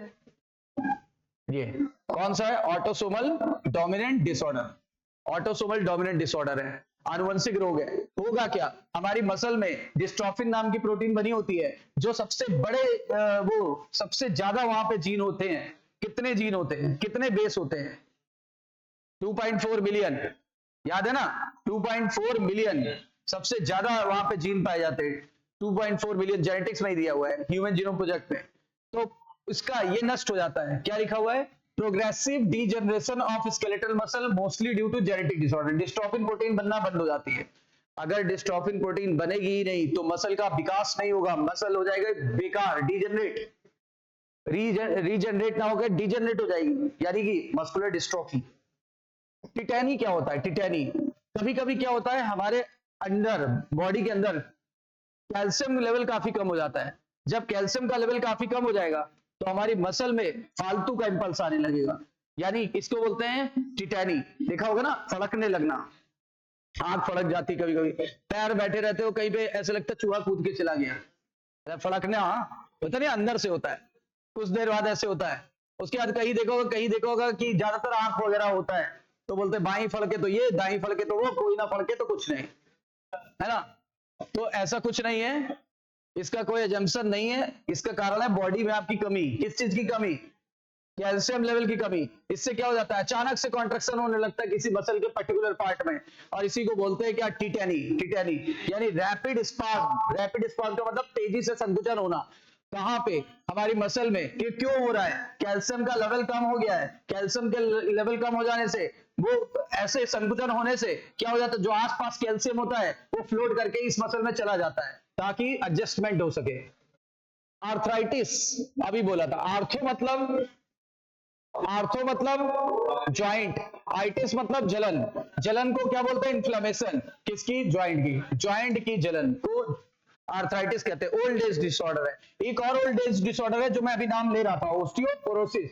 ये भी ओल्ड एज रिलेटेड ट्रबल है। इसमें होगा क्या? बोन का बायोमास घटेगा उम्र के साथ कि बढ़ेगा? घटेगा। उम्र बढ़ने से बायोमास घटता है, उम्र बढ़ने से बायोमास हड्डियों का घटेगा, और फ्रैक्चर का चांस बढ़ेगा, फ्रैक्चर का चांस बढ़ेगा। फीमेल में अक्सर कॉमन होता है। फीमेल में अक्सर क्यों कॉमन हो जाता है? लगभग 50 की उम्र के बाद, क्योंकि 50 की उम्र के बाद क्या उसमें निकलना बंद हो जाता है? एस्ट्रोजन। एस्ट्रोजन कैल्शियम को एडजस्ट करता है। अब जब एस्ट्रोजन ही लेवल इसमें डिक्रीज हो जाएगा तो कैल्शियम का लेवल भी डिक्रीज हो जाता है, और कैल्शियम की कमी आएगी तो बोन में जगह जगह पे गड्ढे बन जाएंगे। गड्ढे बन गए मतलब जो चीज जिसका सॉलिड होना चाहिए था वो हॉलो होता जा रहा है, और यानी कि क्या? फ्रेगाइल हो जाएगा। जरा सा भी फ्रैक्चर हुआ, झटका लगा, टूट जाएगा। फ्रैक्चर यानी फीमेल में ज्यादा कॉमन है कि मेल में? और उसका मेन क्रेडिट किसको जाता है? कब होगा फीमेल में? Before menopause, after menopause? After menopause. Gout में भी जलन होती है। कहां पे? ज्वाइंट में। अब मैं बता दूं, स्मॉल ज्वाइंट में होती है। लार्ज ज्वाइंट में हो जाए तो आर्थराइटिस, स्मॉल ज्वाइंट में हो जाए तो गाउटी आर्थराइटिस। इसको भी आर्थराइटिस ही कहते हैं, लेकिन इसको शॉर्ट में गाउट बोलते हैं। इसका मेन कारण होता है प्यूरिन का मेटाबॉलिज्म डिस्टर्ब हो जाना। प्यूरिन का मेटाबॉलिज्म डिस्टर्ब हो जाना कि पिरिमिडिन? प्यूरिन, क्योंकि प्यूरिन यूरिक एसिड बनाने में मदद करता है। जब उसका मेटाबॉलिज्म डिस्टर्ब हो जाएगा तो ये यूरिक एसिड के क्रिस्टल ज्यादा डिपॉजिट होने लगते हैं। जब यूरिक एसिड ज्यादा डिपॉजिट होगा, ये ज्वाइंट में सूजन आ जाएगी, गांठ जैसा बन जाएगा और यहाँ बहुत दर्द होगा। इसको बोलते हैं गाउटी आर्थराइटिस। गाउटी आर्थराइटिस। तो ऐसा जिन लोगों का यूरिक एसिड बढ़ जाता है उनको डॉक्टर सलाह देते हैं भैया यूरिक एसिड घटाने की टैबलेट लो, नहीं तो ये सब ज्वाइंट्स जाम हो जाएंगे सर। और उसमें क्या हो जाता है, यूरिक एसिड क्रिस्टल बन जाते हैं। अब एक बार क्रिस्टल बन गए, डिपॉजिट हो गए, तो उनको हटा पाना बहुत मुश्किल हो जाता है। और अभी शुरुआत में किसी का यूरिक एसिड बढ़ रहा हो तो उसको कंट्रोल किया जा सकता है। और यूरिक एसिड कब बढ़ता है, जब ज्यादा नॉनवेज वाली चीजें खाई जाए तो यूरिक एसिड बढ़ जाए, ज्यादा अल्कोहल पिया जा रहा है तो यूरिक एसिड बढ़ जाता है बहुत ज्यादा। ठीक है ना। तो ये हो गया अपना फिनिश। आइए इसके क्वेश्चन कर लेते हैं।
Amoeboid movement occurs due to, amoeboid movement का कारण क्या है, स्ट्रीमिंग ऑफ प्रोटोप्लास्ट।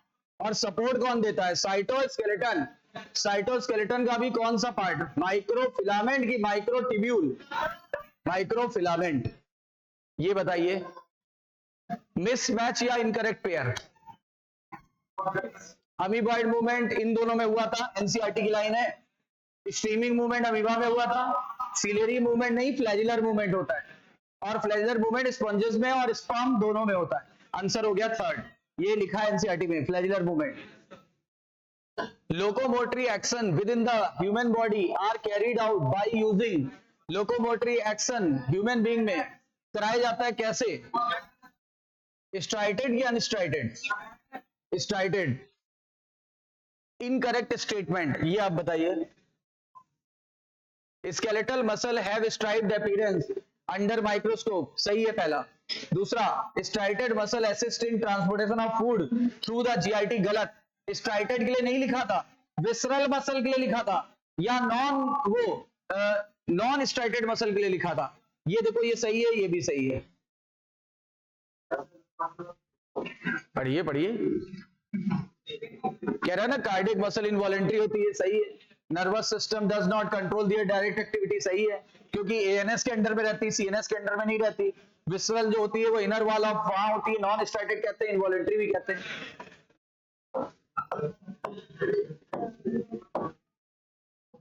ये पूछा ऑप्शन वाला है, देखिए करेक्ट कितने हैं पढ़ के बताइए। They are attached to the, किसके लिए पूछा है, स्केलेटल के लिए। They are attached to the bone by tendon and help in the movement of the part of skeleton, सही है। हड्डी से मसल को कौन जोड़ता है, टेंडन, और बोन टू बोन कौन जोड़ता है, लिगामेंट। तो ये तो सही है। अच्छा, they are under the control of conscious mind, यानी हमारी इच्छा से होगा, जब हम चाहेंगे तभी होगा, सही है। हम बोल रहे हैं सोच के, हम चल रहे हैं सोच के, हम जो भी करेंगे वॉलंटरी एक्शन वो सोच के करेंगे, ठीक है ना। तो ये होगा। They exhibit transverse strip, transverse strip इसमें होते हैं, ट्रांसवर्स स्ट्रिप की लॉन्गिट्यूडनल स्ट्रिप। और they are innervated way by involuntary nervous system, गलत, यानी हो जाएगा पहला, दूसरा और तीसरा। ये incorrect, incorrect statement. Heart muscle are striated and involuntary, सही है। स्ट्राइटेड भी होता है, इनवॉलेंट्री। देखो देखने में स्ट्राइटेड, काम करने में involuntary. Muscle of hand and legs are striated and voluntary. Muscle of leg and hand striated और वॉलेंट्री, सही है। Muscle located in inner wall of alimentary canal situated, striated नहीं होती, नॉन स्ट्राइटेड होती है। ये तो सही है पर ये गलत है। ओवरऑल ये स्टेटमेंट गलत हो गया। Muscle located in reproductive tract are unstriated and involuntary, सही है, यानी कि गलत था थर्ड। ये देखिए, ये आज किया हम लोग ने। जब बार बार मसल में, जब बार बार एक्टिवेशन हो मसल में, तो क्या हो जाएगा, लैक्टिक एसिड इकट्ठा हो जाएगा due to the breakdown of, तो due to anaerobic breakdown of, third हो जाएगा ग्लाइकोजन, यानी uric acid anaerobic, lactic acid anaerobic, glycogen. The difference between the red and white muscle fiber, all except, कौन सा होगा, amount of sarcoplasmic reticulum, सही है। नहीं, एक्सेप्ट बोला है, एक्सेप्ट बोला, एक्सेप्ट, थर्ड सार्कोमियर, ये तो दोनों में कॉमन है।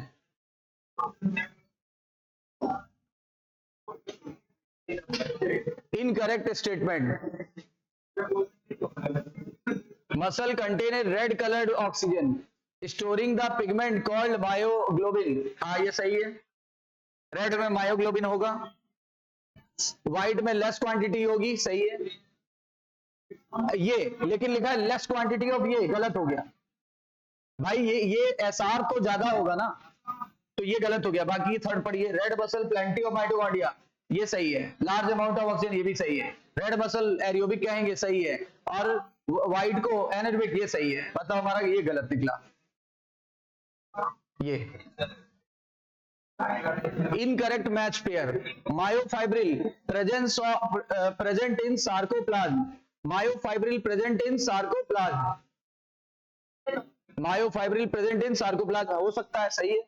Syncytium collagen connective tissue layer of muscle fibre, गलत है। सिंसिटियम होता है मल्टी न्यूक्लिएटेड कंडीशन, तो ये गलत हो गया। हमसे पूछा इनकरेक्ट मैच ढूंढना है। सार्कोलेमा ये करेक्ट है। Syncytium cytoplasmic mass with multiple nuclei, तो यानी गलत पूछा है, तो ये हो गया। सिंसिटियम को ये बोलते हैं, ना कि ये बोलते हैं, ये तो फैसिया को बोलते हैं, फैसिया। ये बताइए कि कौन कौन सी मसल सिंसिटियम होंगी, जो स्केलेटल होंगी। अब देखो हार्ट तो स्केलेटल है नहीं, लंग्स इनवॉलेंट्री है, गलत हो गया। फोर आर्म होगी, फिंगर्स होगी, फोर आर्म और फिंगर, थर्ड और फिफ्थ। ये incorrect statement with respect to skeletal muscle, incorrect statement with respect to skeletal muscle क्या होगा? पहला तो सही है, दूसरा सार्कोप्लाज्म यूजुअली यूनिट, गलत हो गया, मल्टी न्यूक्लिएटेड होता है। सिंसिटियम है तो मल्टी न्यूक्लिएटेड होगा, सेकंड हो गया। ये पढ़ा था, स्टोर हाउस होता है कैल्शियम का, हर एक में अल्टरनेट डार्क और लाइट बैंड होते हैं, ठीक है। ये each thin filament of muscle fibre is made up of, हर एक थिन फिलामेंट मसल फाइबर का किसका बना होता है? थिन फिलामेंट की बात कर रहा है। Made up of two pairs of F actin parallel to each other, या टू पेयर नहीं था, टू था, ये सही है। और हेलिकली वुंडेड था एक दूसरे से, सही है। और मीरोमायोसिन तो उसका पार्ट था मायोसिन का, तो सेकंड हो गया। कॉन्ट्रेक्टाइल प्रोटीन बोल रहा है, in which ATP is of located, muscle is located, यानी मायोसिन के हेड पर, आंसर हो जाएगा third. Light and dark band, correct match of protein with its light reflective property in colour, बताइए। एक्टिन, लाइट होगा एक्टिन, और colour होता है नहीं, पहले ऐसे देखो ना, मायोसिन का लाइट हो नहीं सकता, ये गलत हो गया। एक्टिन डार्क हो नहीं सकता, गलत हो गया। मायोसिन डार्क होता है आइसोट्रोपिक, गलत हो गया। एक्टिन लाइट होता है आइसोट्रोपिक, ये सही है। कह रहा देख के बताओ कलर के हिसाब से कौन सी प्रोटीन मैच कर रही है।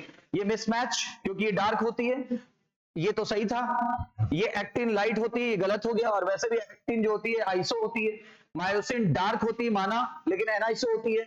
ये एक्टिन लाइट होती है, आइसो होती है, तो यही सही हुआ। 4 स्टेटमेंट 1 2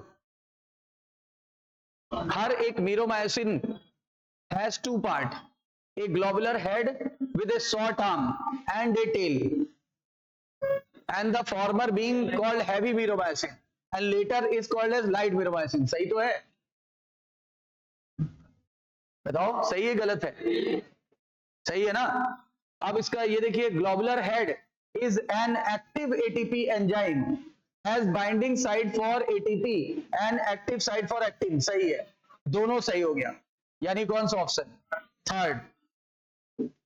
ये डायग्राम वाला पूछा क्या गया है, करेक्ट बताना है। ए बी सी के लिए करेक्ट बताना है। ए क्या है? ट्रोपोनिन है। ए ट्रोपोनिन है, लेकिन ऐसे नहीं बोलना है, कह रहा मैच करके बताओ। हमने मान लिया कि ए ट्रोपोनिन है। अब ए ट्रोपोनिन का काम क्या था? सब unit that mask the active binding site for myosin on the actin. सही है, ए सही है। हमें क्या सही पूछा है गलत पूछा है? सही पूछा है। अच्छा बी भी देख लेते। बी पॉलीमर ऑफ वो मोनो मीरोमायोसिन, गलत। एक्टिन में मीरोमायोसिन कहां आ जाएगा? C polymer of monomer F actin. C G actin का मोनोमर होगा इसका। एफ एक्टिन का मोनोमर होता है जी एक्टिन, ना कि एफ एक्टिन। अच्छा सी में क्या गलती है? C behave as ATPase activity, हो ही नहीं सकता, वो तो मायोसिन पे होता है। अब समझ में आया? ये the protein which presenting myofilaments are, myofilament में जो प्रोटीन होती है वो कौन सी होती है? बताइए। ओनली एक्टिन नहीं होगा, मायोफिलामेंट में तो एक्टिन भी आएगा। तो दूसरा और चौथा सही है। Which of following events will takes place during muscle contraction? Muscle contraction में कौन सी ऊर्जा किस में बदल जाती है?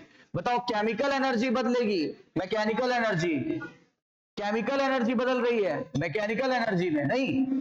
अरे एक्टिन और मायोसिन और एटीपी ये सब केमिकल है, और बदल किस में रही? मैकेनिकल, काम करने में बदल रही। केमिकल एनर्जी मैकेनिकल एनर्जी में बदल रही। तो chemical energy change into the mechanical energy. ये सेकेंड। फिजिकल एनर्जी क्या होती है? मैकेनिकल होती है। The generation of excitation, contraction, coupling involve all the following events except, मतलब जब भी कभी मसल का कॉन्ट्रैक्शन होता है सारी घटनाओं को होती है, एक को छोड़ के। क्या नहीं होता?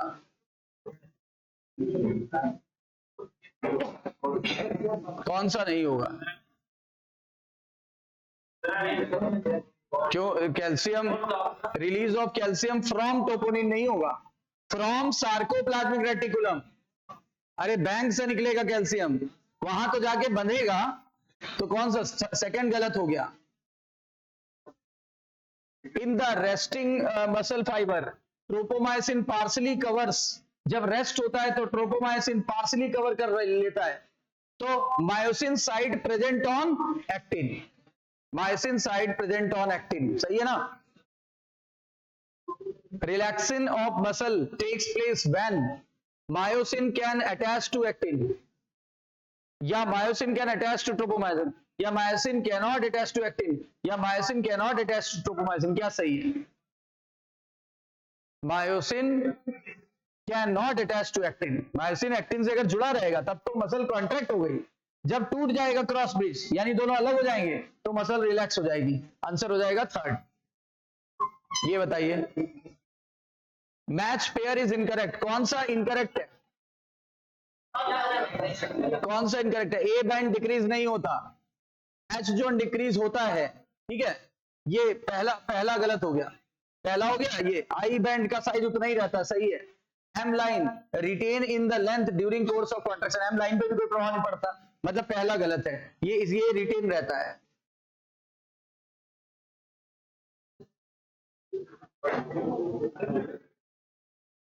अब incorrect match pair for the option given below, तो कौन सा इनकरेक्ट मैच है? एक्टिन पतला वाला है, सही है। सार्कोमेयर दो जेड लाइन के बीच का गैप है, सही है। H zone overlap by the thin filament only, नहीं, नॉन ओवरलैप्ड एरिया।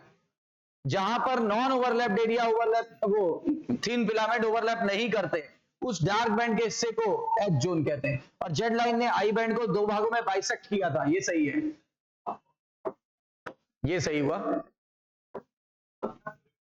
ये वाला इनकरेक्ट पूछा है, थर्ड गलत हो गया। ओवरलैप नहीं होना चाहिए था, क्या होना चाहिए था, नॉन ओवरलैप। ये बताइए, during contraction of skeletal muscle which of following does not occurs, कौन सा नहीं होता, which of following does not occurs, the distance between two, नहीं, मसल कॉन्ट्रेक्शन के समय क्या नहीं होता, the length of an isotropic band, A band की लेंथ कहां चेंज होती है, सेकंड, देखो आइसोट्रोपिक बैंड छोटा हो जाता है यानी आई बैंड कुछ छोटा हो जाता है, length of an isotropic band छोटी नहीं होती, जेड लाइन के बीच गैप कम हो जाता है, और एच जोन यानी हैंसन जोन बोलते हैं, एच जोन छोटा हो जाता है, सही है। तो कौन सा गलत हुआ, सेकंड गलत हुआ। तो ये आज का टॉपिक यहां पे कवर हो गया।